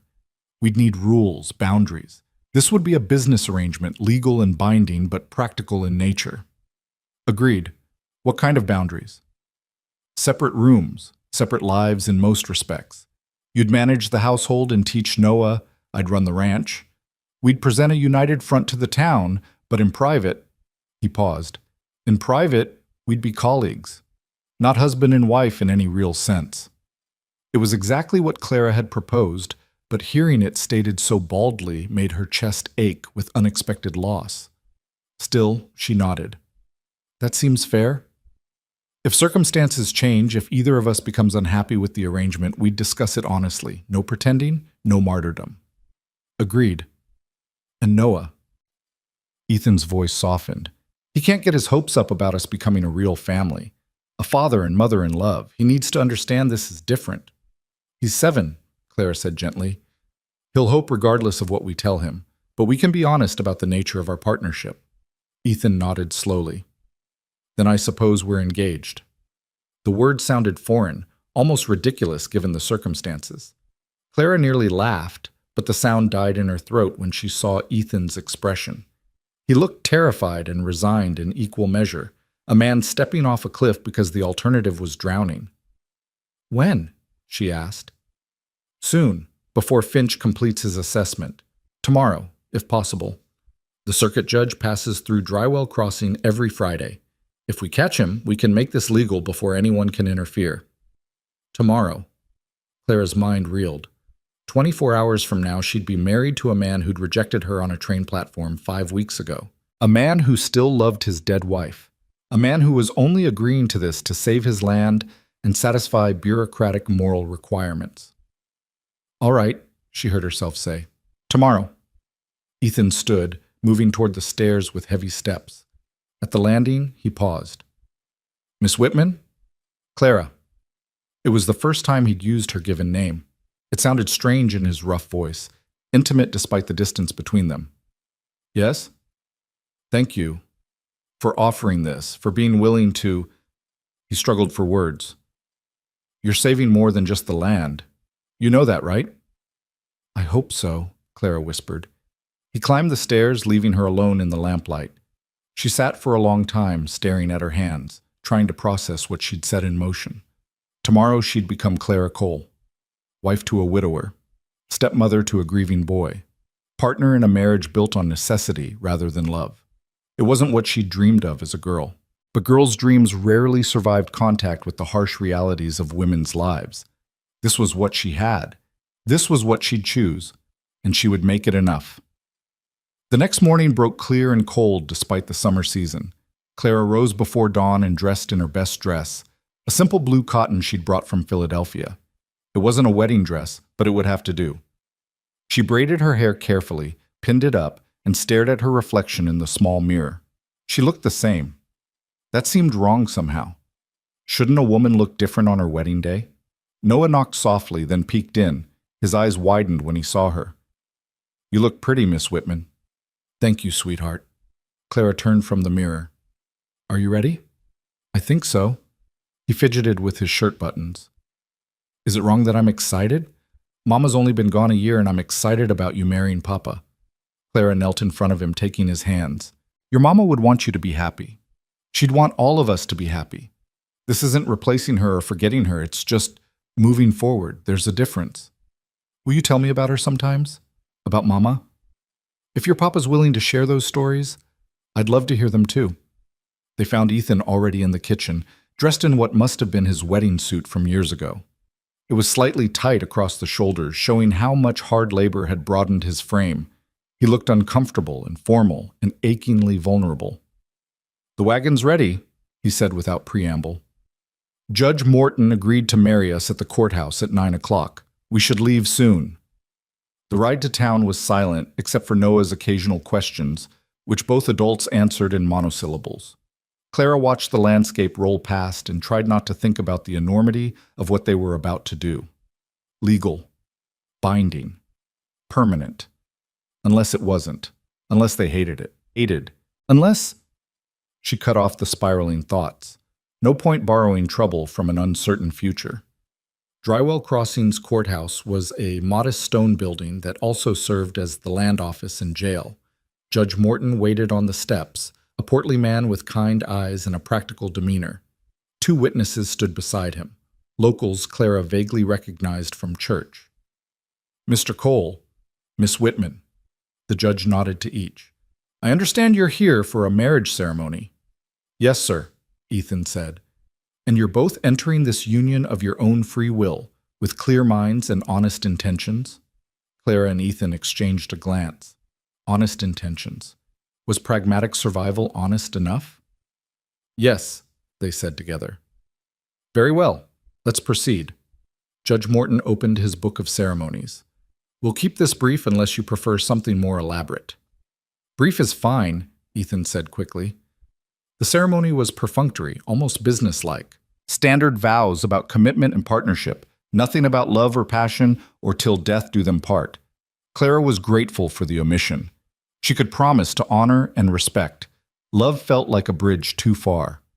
When it came time for rings, Ethan fumbled in his pocket and produced a simple gold band.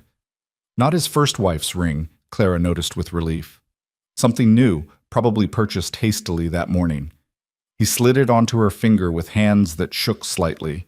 It was too large, loose enough that Clara would need to wear it on her middle finger instead. But it was real. Solid. Proof of promises made. By the power vested in me by the Wyoming Territory, I now pronounce you husband and wife. Judge Morton closed his book with a definitive thud. Congratulations, Mr. and Mrs. Cole. Mrs. Cole. The name settled over Clara like an unfamiliar coat, not quite fitting but serving its purpose. Ethan didn't kiss her. The omission was glaring, awkward, making the witnesses shift uncomfortably. But Clara was grateful. A kiss would have been a lie, and they'd promised each other honesty. They signed the papers in the judge's office, their signatures side by side making the union official. Mrs. Clara Cole. The ink was still wet when the door burst open and Lawrence Finch stormed in, face red with fury. Judge Morton, I must protest this proceeding. The judge looked up calmly. On what grounds, Mr. Finch? This marriage is a sham, a transparent attempt to circumvent territorial regulations regarding moral fitness. Is that so? Morton's eyebrows rose. Do you have evidence that these 2 individuals are not genuinely married according to law? The timing is suspicious. Yesterday I informed them of the assessment. Today they're married. It's obvious manipulation. What's obvious, Ethan said coldly, is that you and whoever's pulling your strings are desperate to drive my wife from her home. Well, she's not going anywhere. She's Mrs. Cole now, legal and proper. Your moral assessment has no grounds. Finch's face went purple. The land office will investigate this marriage. If we find evidence of fraud, you'll find a man and woman legally wed before witnesses following all proper protocols, Judge Morton interrupted. Unless you're suggesting I performed an illegal marriage ceremony, Mr. Finch. The land inspector sputtered but couldn't find words. Judge Morton smiled thinly. I thought not. Good day, Mr. Finch. I believe your business here is concluded. Finch shot them all a venomous look before storming out. In the silence that followed, Noah giggled nervously. He was really mad, the boy whispered. He'll get over it, Judge Morton said. Congratulations again, Mr. and Mrs. Cole. I hope you'll be very happy together. They thanked him and left, emerging into bright sunlight that felt too cheerful for the strange, businesslike event that had just transpired. Clara stared at the ring on her finger, trying to make it feel real. We should tell people, Ethan said abruptly. Get ahead of the gossip. Make it clear this is legitimate. How? Clara asked. The church social, tomorrow afternoon. Everyone in town will be there. He met her eyes. We show up together, newly married, respectable. Dare anyone to say otherwise. It was a bold move, risky. But Clara understood the strategy. Control the narrative before the narrative controlled them. All right, she agreed. Tomorrow we make our first public appearance as husband and wife. Ethan nodded grimly. Tomorrow we face the wolves together. They drove home in silence, weighted with the enormity of what they'd done. Clara twisted the loose ring on her finger, the metal warm from her skin but foreign against her hand. Married. She was married to the man sitting rigid beside her, to the grieving widower who'd wanted nothing to do with her 6 weeks ago. The absurdity of it would have made her laugh if her throat wasn't so tight with apprehension. Noah filled the quiet with his own brand of chatter, seemingly oblivious to the tension radiating from the adults. When we tell people tomorrow, will they be surprised?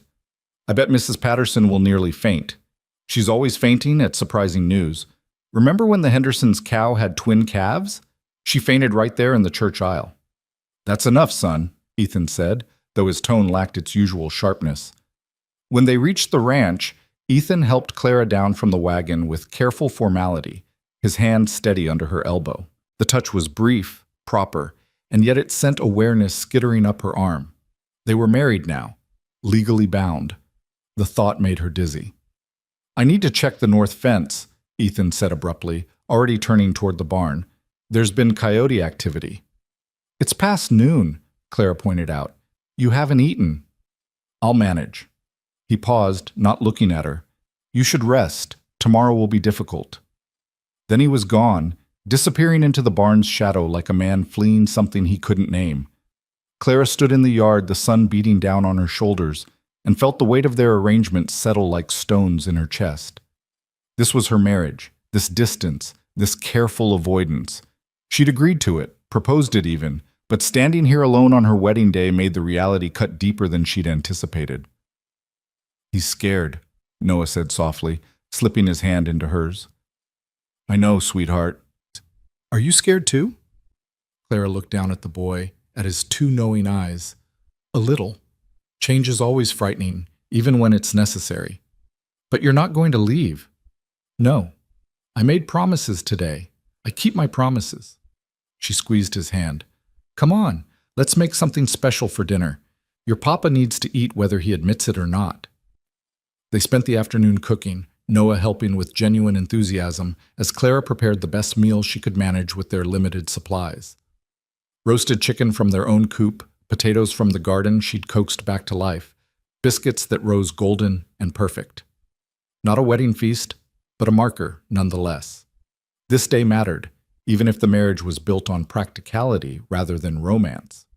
Ethan returned at sunset, dusty and exhausted. He stopped in the doorway, taking in the set table, the good dishes Clara had unearthed from a cabinet, the food arranged with care. What's this? His voice was rough. Dinner, Clara said simply. We should eat together, as a family. The word hung in the air between them, family.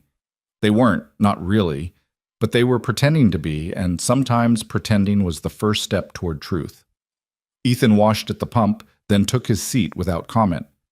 They ate in near silence, Noah the only one making conversation. The food was good, Clara knew it objectively, but it tasted like ash in her mouth. Every bite required conscious effort to swallow. When the meal ended, Ethan stood abruptly. I'll sleep in the barn tonight. Give you space to settle in properly. That's not necessary, Clara said, confused. We agreed on separate rooms. I know what we agreed. His jaw was tight. But people talk. If anyone sees lights in 2 different rooms, if they get suspicious, he shook his head. It's better this way. Less complicated. Papa, you can't sleep in the barn, Noah protested. What if it's cold? What if... I'll be fine.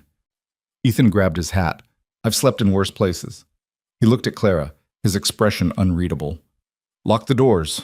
I'll be in before dawn. He left before either of them could argue further. Noah's lower lip trembled, and Clara pulled him close. He needs time, she murmured, though the words felt hollow. This is hard for him. Everything's hard for him, Noah said bitterly. He makes everything harder than it has to be. Clara couldn't disagree. She got Noah ready for bed, read to him from his favorite book of fairy tales, and tucked him in with the usual rituals. But when she finally retreated to her own room, the room that had belonged to Ethan's first wife, the loneliness crashed over her like a wave. She'd gotten married today, spoken vows, become a wife, and she was spending her wedding night alone in a dead woman's bedroom while her husband hid in the barn. Clara sat on the edge of the bed and let herself cry. Just for a few minutes, just enough to release the pressure building in her chest. Then she wiped her eyes, straightened her spine, and reminded herself that she'd chosen this. She'd known what it was. A practical arrangement, a business partnership with legal documentation. If her heart had secretly hoped for more, well, that was her foolishness to manage. The next morning dawned bright and merciless. Clara woke to find Ethan already in the kitchen, coffee made, looking like he hadn't slept at all. His eyes were shadowed, his movements stiff with exhaustion. "Morning," he said without looking at her. "Good morning." Clara poured herself coffee, needing the fortification. "Are you still planning to attend the church social?" "Yes. We need to be seen together, make this real in people's minds." He finally met her eyes. "Can you manage that? Pretending we're a normal married couple?" "Can you?" Clara shot back. A muscle ticked in his jaw. "I'll do what's necessary." The social began at 2 o'clock on the church lawn, a monthly gathering where the town came together to eat, gossip, and judge their neighbors.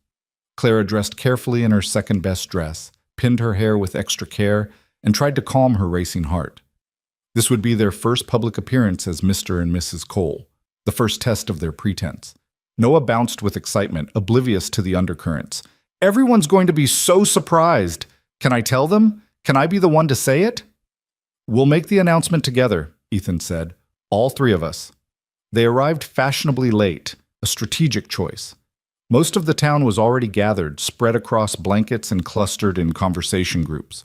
Heads turned as the coal wagon rolled up. Whispers rippled through the crowd like wind through grass. Ethan helped Clara down with visible care, his hand firm at her waist. To anyone watching, it looked protective, proprietary.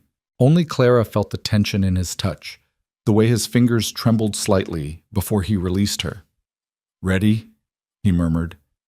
"As I'll ever be." They walked together into the lion's den, Noah between them, their hands joined over his shoulders in a picture of familial unity. The conversations around them didn't just quiet, they died completely. Every eye fixed on them with undisguised shock. Margaret Thornberry stood near the dessert table, her face going white, then red as she took in the scene. Beside her, an older man who could only be her father, Samuel Thornberry, frowned deeply. Clara's former tormentor, Mr. Hendricks, stood with his wife, mouth actually hanging open. Mrs. Patterson clutched her husband's arm as if she might indeed faint. The minister, Reverend Walsh, approached with cautious steps.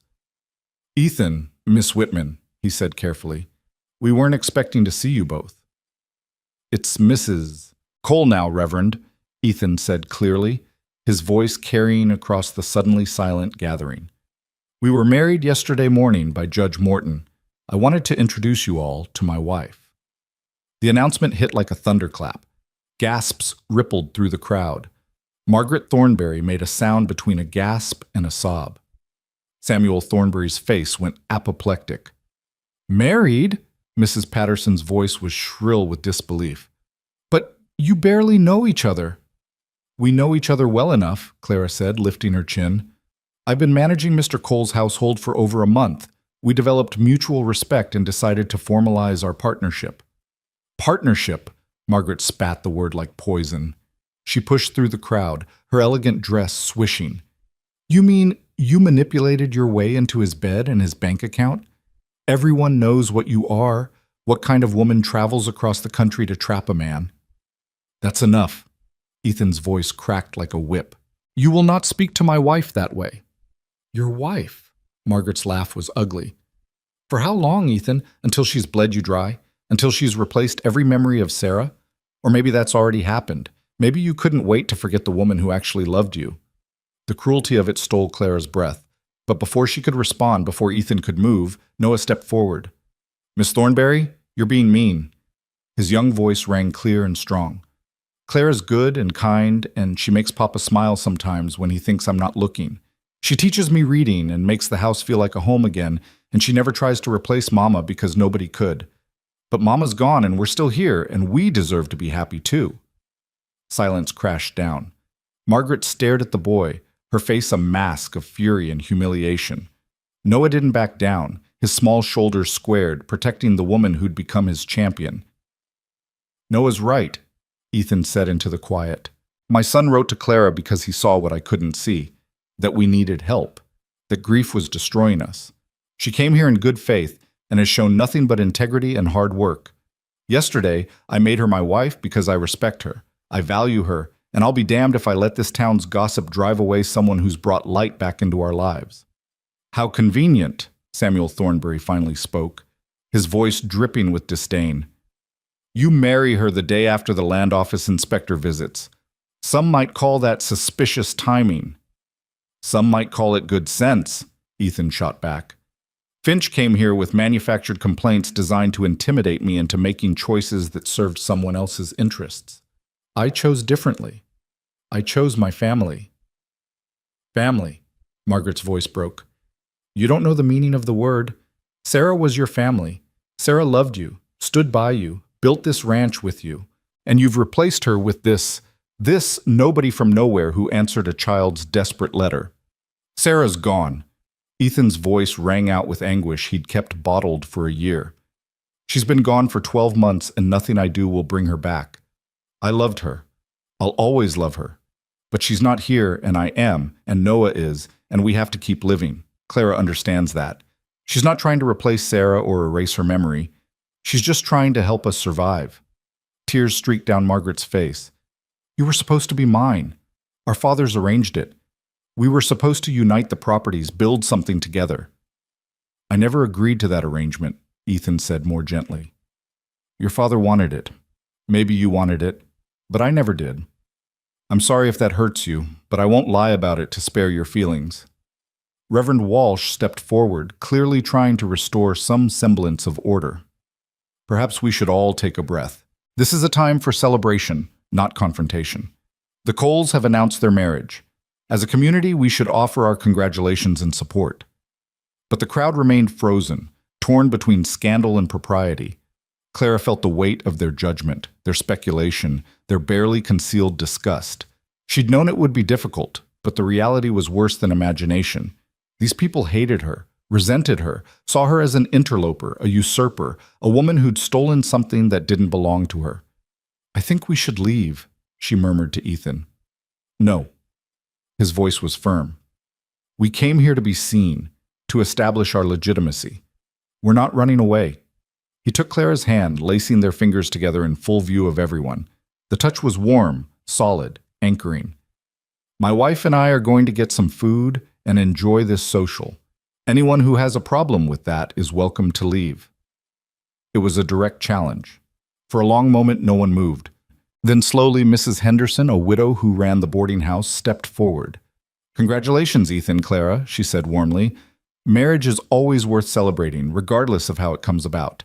I wish you both happiness." Her support broke the ice. A few others came forward, offering congratulations that ranged from genuine to grudging. Not everyone.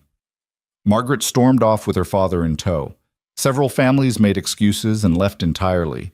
But enough people stayed, enough offered polite words and careful smiles, that the gathering didn't completely dissolve. Clara found herself in stilted conversations about recipes and weather, her hands still clasped in Ethan's, both of them performing normalcy while tension hummed beneath every word. Noah stuck close, his earlier bravery giving way to uncertainty as he realized what they'd walked into. The afternoon crawled past with agonizing slowness.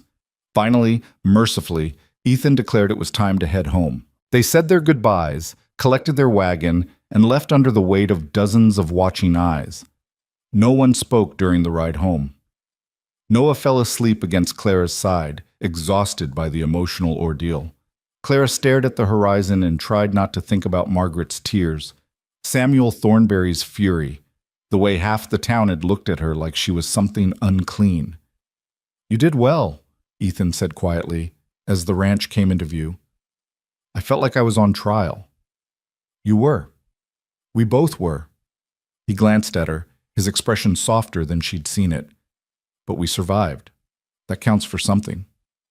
They put Noah to bed together, the boy barely waking as they tucked him in. In the hallway outside his room, Clara and Ethan stood in awkward proximity, neither quite sure how to navigate this new reality.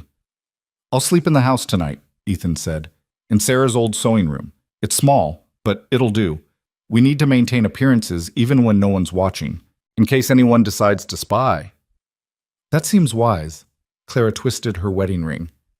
"Ethan, about what Margaret said, she's hurt and lashing out. Don't let it burrow under your skin." "But she was right about some things. We barely know each other. This marriage is built on necessity, not affection. What if we're making a terrible mistake?" Ethan was quiet for a long moment. "When Sarah was dying, in those final hours when the fever had her, and we both knew she wasn't coming back, she grabbed my hand. She said, 'Don't let the grief kill you. Don't let it kill Noah. Find a way to keep living, even if it hurts.' I didn't understand what she meant then. I thought keeping living meant just going through the motions, working until I was too tired to feel." He met Clara's eyes, and she saw rawness there, vulnerability he rarely showed. "But you came here, and I started to understand. Living isn't just surviving. It's making choices that move you forward, even when those choices are hard, even when they're not the romantic ideal everyone expects." He took a breath. "This marriage might be unconventional. It might be built on practicality rather than passion, but it's a choice we both made with clear eyes. That has to count for something." "I hope you're right," Clara whispered. "So do I." He retreated to the sewing room, and Clara returned to her own chamber. She lay awake long into the night, listening to the house settle around her, thinking about Margaret's accusations and Ethan's defense and the strange, fragile thing they were trying to build. The next week passed in careful routine. They maintained their arrangement, separate rooms and cordial distance, but with slightly more ease. Ethan thanked her for meals. Clara asked about his work. Noah bridged the gaps between them with his constant chatter and demands for attention. The town remained divided. Some families began accepting the marriage, inviting the Coles to gatherings, treating Clara with cautious respect. Others, led by the Thornberrys, made their disapproval clear through cold shoulders and pointed snubs.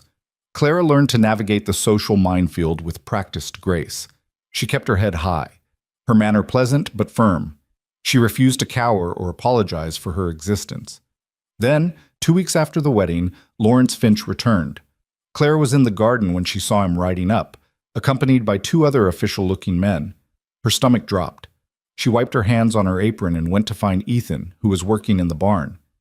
"Finch is here," she said without preamble. "With reinforcements." Ethan's face went hard. "Stay behind me. Let me handle this." They met the men in the yard. Finch dismounted with barely concealed satisfaction, unrolling a document with official seals. "Mr. Cole, Mrs. Cole," he said with false politeness. "I'm here to deliver the results of the moral fitness assessment." "I thought the marriage resolved your concerns," Ethan said coldly. "It would have, if the marriage were genuine." Finch's smile was cruel. "Unfortunately, our investigation has revealed evidence of fraud. Multiple witnesses report that you and your alleged wife maintain separate sleeping quarters, that you show no genuine affection, that this marriage is clearly a legal convenience rather than a legitimate union." Clara's blood went cold. Someone had been watching them, spying, reporting back every detail of their private lives. "Our sleeping arrangements are our business," she said, voice shaking with fury. "Not when they prove fraud, Mrs. Cole. The law is clear. Marriages entered into solely to circumvent legal requirements can be annulled, and once annulled, the original moral violations stand." Finch's eyes gleamed. "You have 30 days to vacate this property before formal revocation proceedings begin." "You can't do this," Ethan said, his voice dangerous. "We're legally married. Judge Morton himself performed the ceremony." "A ceremony, yes, but not a marriage. Not in any meaningful sense." Finch glanced between them. "Unless you can prove otherwise, demonstrate that this is a genuine union, not a business arrangement. Show us evidence of actual marital relations, shared domestic life, the kind of intimacy that defines legitimate marriage." The implication was clear and disgusting. Prove you're sleeping together or lose everything. This is extortion, Clara said. You're demanding we prove intimate details of our private life to satisfy your perverted curiosity. I'm demanding you prove the marriage is real. Finch rolled up his document. 30 days, Mr. Cole. Unless circumstances change dramatically, this land will be forfeit. Good day. He rode away with his companions, leaving Clara and Ethan standing in stunned silence. The trap had been sprung perfectly. They'd married to save the land, but the marriage itself was now the weapon being used against them. Who told them? Clara asked numbly. Who's been watching us? Does it matter? Ethan's voice was hollow. They're right. We're not really married, not in the way they mean. We're business partners with legal documentation. So what do we do? Ethan turned to face her, his expression desperate and determined in equal measure. We make it real. We stop sleeping in separate rooms. We stop maintaining careful distance. We give them exactly what they're demanding, proof of a genuine marriage. Clara's heart hammered. You mean? I mean we share a room. A bed.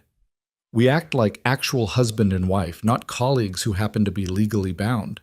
He ran a hand through his hair. I know that's not what we agreed to. I know it changes everything. But I can't lose this land, Clara. It's all I have left of Sarah's dream. All I have to give Noah.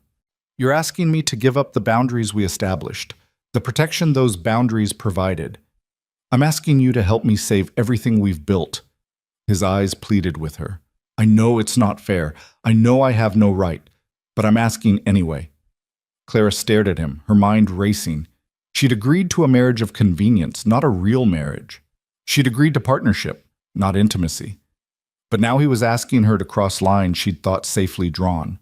The alternative was losing everything: the ranch, Noah's stability, her own place in this fragile new life. All right, she heard herself say. We'll make it real, whatever that takes. The words hung in the air between them, heavy with implications neither was quite ready to examine. Clara felt her pulse hammering in her throat as the weight of her agreement settled over her like a cloak she couldn't shrug off. Making the marriage real meant dismantling every careful boundary they'd constructed, every protection she'd wrapped around her heart. Ethan exhaled slowly, relief and apprehension warring across his features. We'll need to be convincing. If whoever's spying reports back that nothing's changed, Finch will use it against us. So we share a room starting tonight, Clara said, trying to keep her voice steady. Move my things into the master bedroom. Make it visible to anyone who might be watching. And during the day, we act like newlyweds, or at least like a married couple who actually likes each other. Ethan's mouth twisted. I know that's asking a lot, given how we started. We've both asked a lot of each other, Clara said quietly. This is just one more impossible thing on a long list. They spent the rest of the afternoon in tense preparation. Clara packed her few belongings from Sarah's old room while Ethan cleared space in the master bedroom's wardrobe and dresser. The room still bore traces of his first wife, a hairbrush on the vanity, a shawl draped over a chair, the faint scent of lavender that had been her favorite. Clara felt like an intruder, stepping into a shrine she had no right to disturb. I should have done this a year ago, Ethan said, appearing in the doorway with her valise. He set it down and looked around the room with haunted eyes. Put her things away. Let the space breathe. But I couldn't. Every time I tried, it felt like erasing her. You don't have to erase her, Clara said carefully, but maybe it's time to make room for the present alongside the past. Together, they gathered Sarah's personal items, the brush, the shawl, a small jewelry box, a framed daguerreotype. Ethan wrapped them carefully in cloth and placed them in a trunk. His hands shook as he closed the lid. She was a good woman, he said roughly. She deserved better than dying young, deserved to see Noah grow up. I'm sure she did. Clara placed a gentle hand on his shoulder.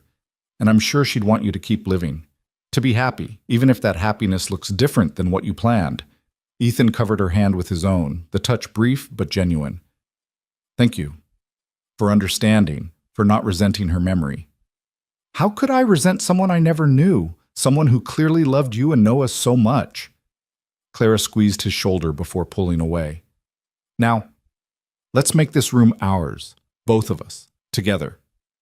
They worked in companionable silence, rearranging furniture, hanging Clara's few dresses beside Ethan's shirts, creating a space that belonged to neither the past nor an imagined future, but to the strange, fragile present they were building together. When Noah came in for dinner, he noticed the changes immediately. His eyes went wide as he saw Clara's belongings in the master bedroom. "Are you and Papa sharing a room now?" he asked, voice high with hope. "We are," Clara confirmed. "Married people typically do, sweetheart." "Does this mean you're really married? Not just pretend married?"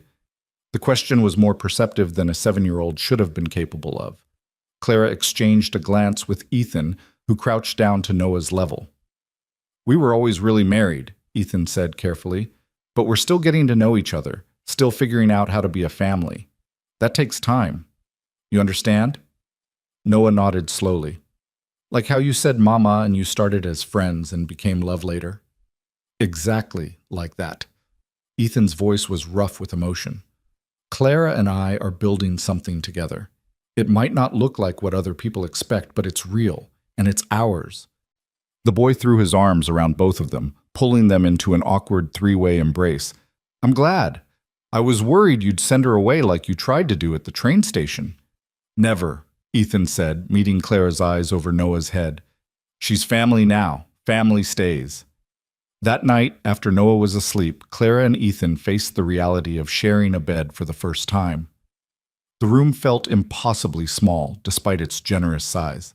Clara changed into her nightgown in the adjoining washroom, taking far longer than necessary, trying to calm her racing heart.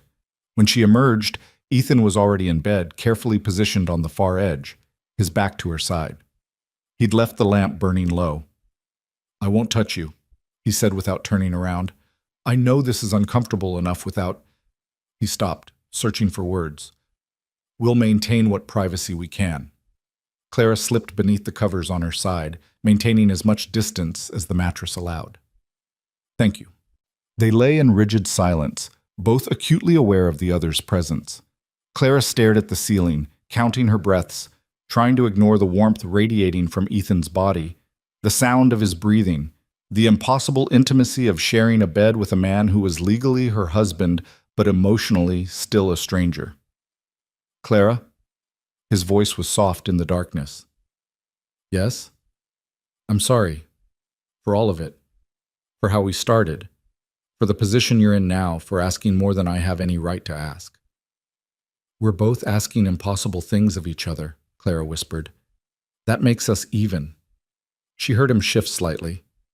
"When I stood at that train platform and rejected you, I thought I was protecting myself, protecting Noah, protecting Sarah's memory.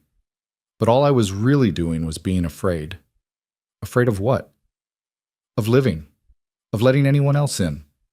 Of admitting that grief wasn't enough to sustain me forever." He was quiet for a moment. "You terrified me, still do sometimes." Clara's throat tightened. "Why?" "Because you make me feel things I thought died with Sarah. Not love, not yet, but possibility. Hope. The sense that maybe life could be more than just endurance." He finally turned to face her in the dimness. "That's terrifying when you've convinced yourself that endurance is all you deserve." Clara turned too, meeting his eyes. "I understand. After my parents died, I convinced myself that being alone was safer, that needing nothing from anyone meant I couldn't be disappointed. But lonely safety is its own kind of death. So we're both half-dead people trying to figure out how to live again," Ethan said with a ghost of a smile. "I suppose we are." "Then maybe we can learn together, one impossible day at a time." "I'd like that," Clara whispered. They fell asleep facing each other across the expanse of white sheets, not touching, but not quite separate either, building bridges in the darkness. The next weeks brought their own strange rhythm. During the day, Clara and Ethan made deliberate efforts to appear like a genuine married couple. They worked side by side in the garden, sat together on the porch in the evenings, touched each other casually, naturally, hands brushing as they passed dishes at dinner, shoulders bumping as they read to Noah together. Some of it was performance, crafted for whoever might be watching. But some of it began to feel real. Clara found herself seeking Ethan's opinion on household decisions, not because she had to, but because she genuinely valued his input. Ethan started sharing stories about the ranch, about Sarah, about the early years of building something from nothing, The stories no longer felt like comparisons, but like gifts, pieces of himself he was choosing to share. Noah blossomed under the new dynamic. He laughed more, asked questions freely, threw himself into his lessons with renewed enthusiasm. The house itself seemed lighter, as if the walls had been holding their breath and could finally exhale. But the threat of losing everything still loomed. Lawrence Finch made periodic appearances, always watching, always taking notes, clearly waiting for them to slip up and reveal the cracks in their performance. 3 weeks after moving into the master bedroom, Clara and Ethan made their weekly trip to town for supplies. They walked into Hendrick's store hand in hand, a united front against the whispers that still followed them. Mrs. Patterson was there, along with several other women from the church social. "Mrs. Cole," Mrs. Patterson said with brittle politeness, "how domestic of you, shopping with your husband." "We prefer to make decisions together," Clara said smoothly. "Partnership is the foundation of a strong marriage." "How modern." The older woman's eyes were sharp, assessing. "Though some might say true partnership requires a longer courtship than a few weeks. Some might say true partnership is built through shared trials rather than easy courtship," Ethan countered, his hand tightening on Clara's. "My wife and I have faced more challenges in 2 months than most couples see in years. It's made us stronger." The declaration was bold, possessive, and utterly convincing. Clara felt warmth spread through her chest at the fierce certainty in his voice. He wasn't just performing for the audience. There was truth underneath the words. They completed their shopping and were loading supplies into the wagon when Samuel Thornberry approached, Margaret trailing behind him. The older man's face was hard with barely controlled anger. "Cole, I want a word." "Then have it," Ethan said evenly, not releasing Clara's hand. "This farce has gone on long enough. Everyone knows your marriage is a sham designed to circumvent the land assessment. You've made a mockery of the institution, disrespected my daughter, and dragged this entire town into your deception. My marriage is none of your concern, Thornberry. It is when it affects my property interests." Samuel's voice rose. "That land should have been mine through Margaret's marriage to you. We had an understanding—" "You had hopes," Ethan interrupted coldly. "I never made promises to you or your daughter. You assumed, and you were wrong." Margaret stepped forward, her face pale. "Ethan, please. It doesn't have to be like this. This woman has bewitched you somehow, made you forget what you owe to Sarah's memory, to our family's arrangement. I owe Sarah peace," Ethan said, his voice gentling slightly. "And respect.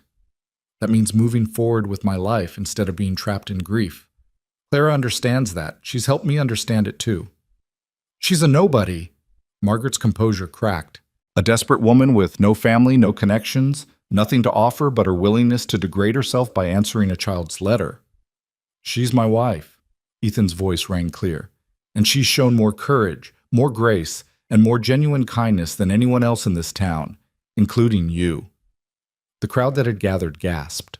Margaret's face went white, then crimson. Samuel Thornberry's hands clenched into fists. "You'll regret this, Cole. When Finch's assessment is complete, when your fraudulent marriage is exposed, you'll lose everything, and don't come crawling back expecting mercy." "I won't need mercy," Ethan said. "I have something better. I have family." He helped Clara into the wagon, climbed up beside her, and drove away without looking back. Clara sat rigid, her heart pounding, torn between pride at his defense and fear of the consequences. "That may have made things worse," she said quietly. "Maybe.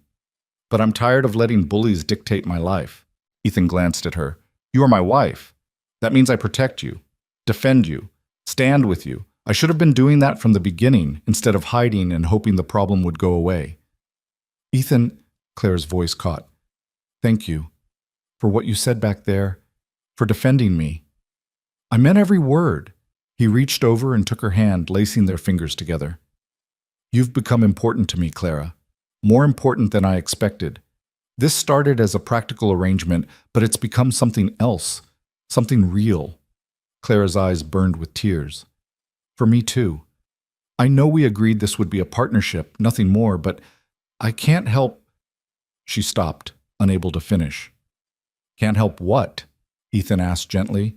"Can't help hoping it might become more. Eventually. If you're willing. The admission left her feeling vulnerable and exposed.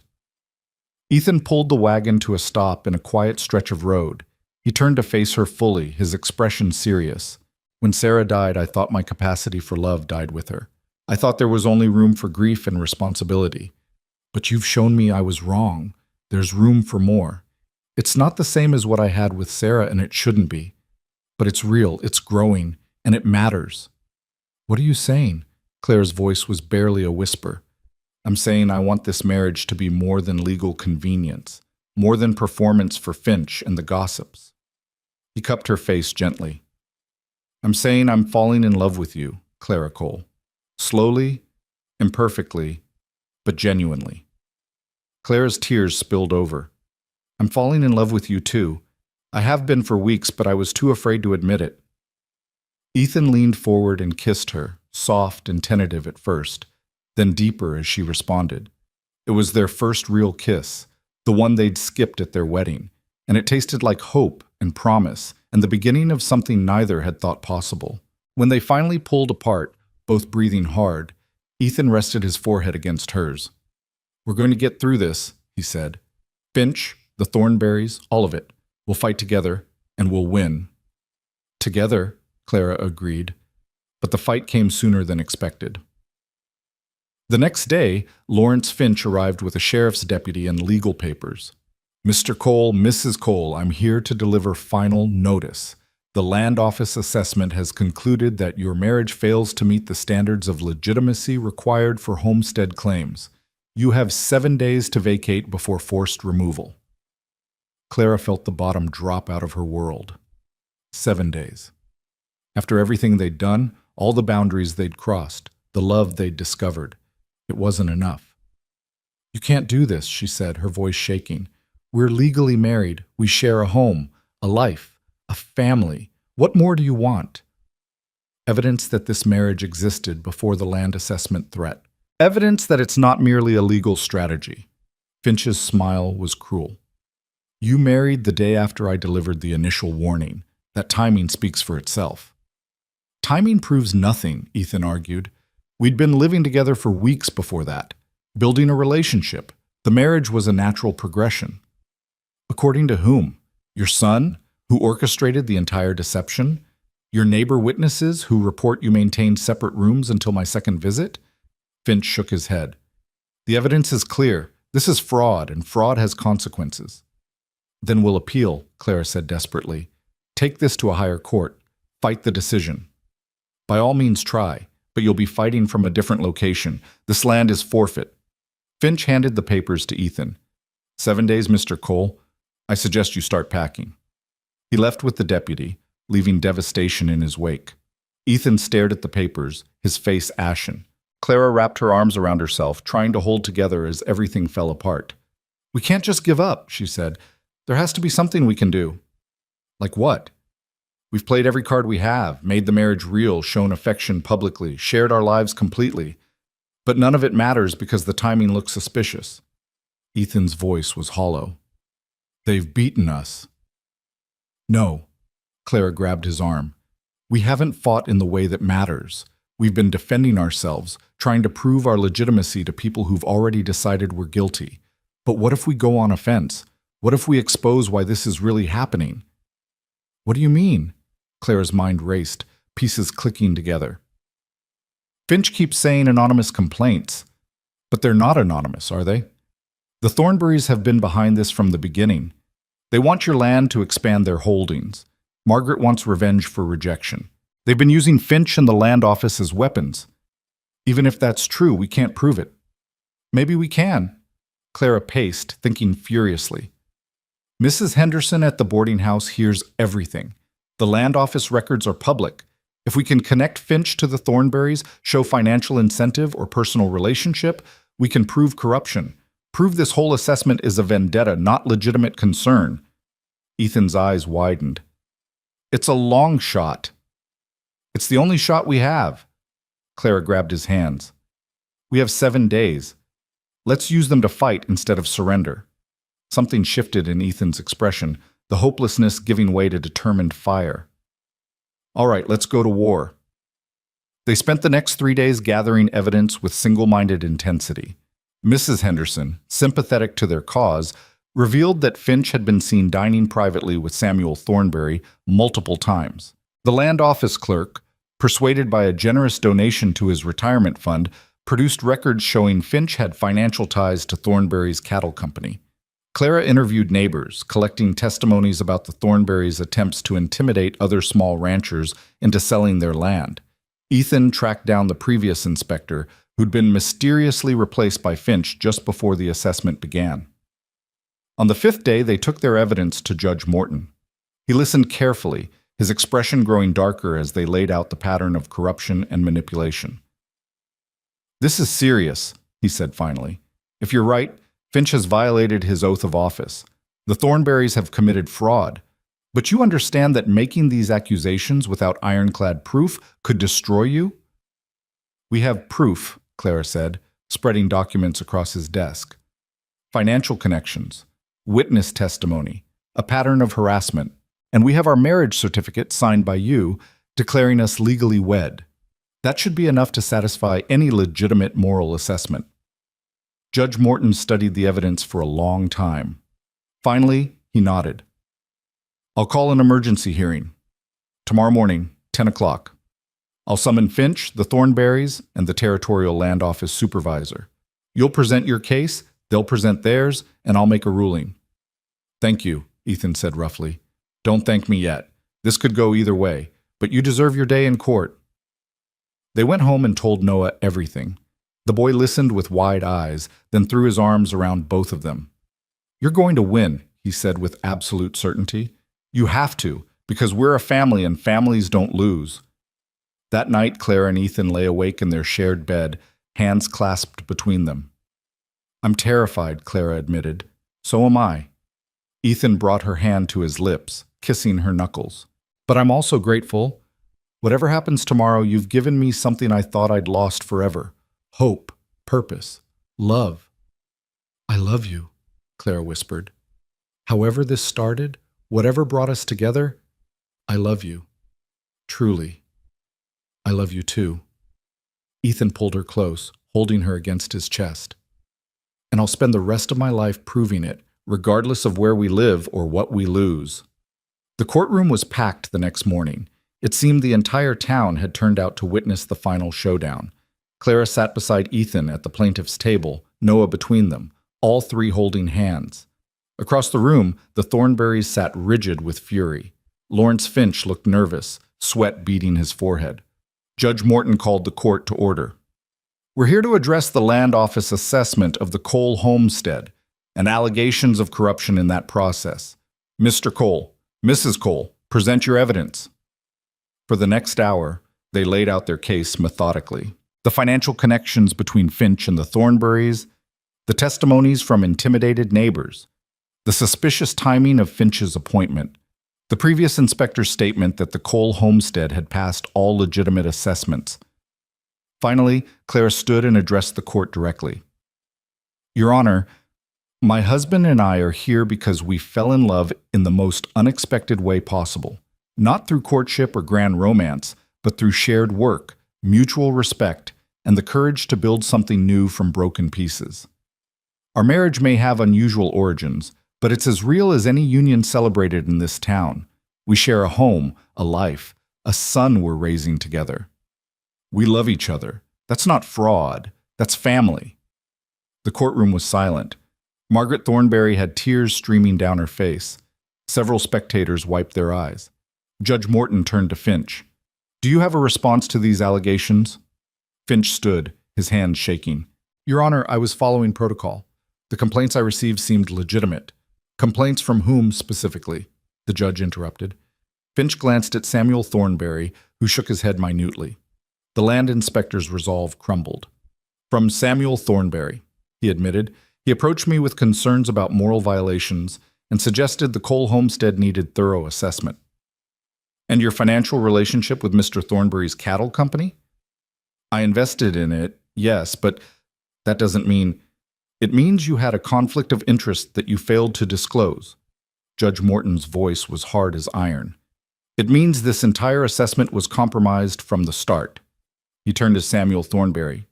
Do you have anything to say? The older man stood slowly.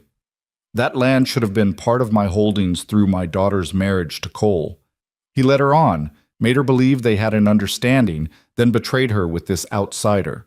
I was protecting my family's interests. By abusing your connections to manipulate government officials? Judge Morton's disgust was evident. By attempting to steal a man's rightful property through legal intimidation? That's not protecting interests, Mr. Thornberry. That's corruption. He banged his gavel. I hereby declare the Land Office assessment of the Cole homestead null and void due to investigator malfeasance and conflict of interest. The homestead claim stands. Furthermore, I'm recommending Lawrence Finch be removed from his position and investigated for ethics violations. And Mr. Thornberry, you'll be hearing from the Territorial Attorney General about your role in this conspiracy. The courtroom erupted. Clara felt tears streaming down her face as Ethan pulled her into his arms. Noah was crying and laughing at the same time, hugging them both fiercely. They'd won. Against impossible odds, against powerful enemies, against everyone who'd said their marriage was a sham, they'd won. Outside the courthouse, neighbors who'd been skeptical now came forward with congratulations and apologies. Mrs. Henderson hugged Clara tightly. Even some of the Thornberry's allies quietly expressed their relief that justice had been served.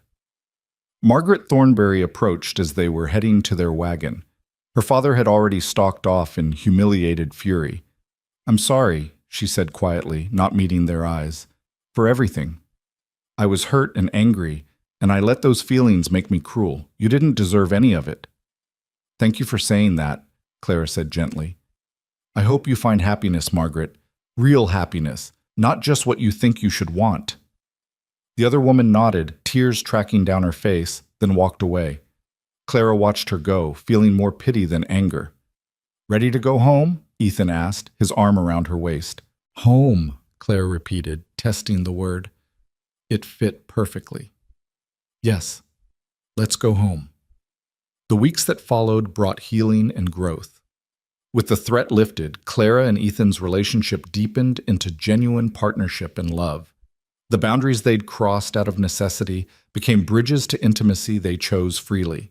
They laughed together, worked together, occasionally argued, and always reconciled. Noah thrived, his reading improving dramatically, his confidence growing.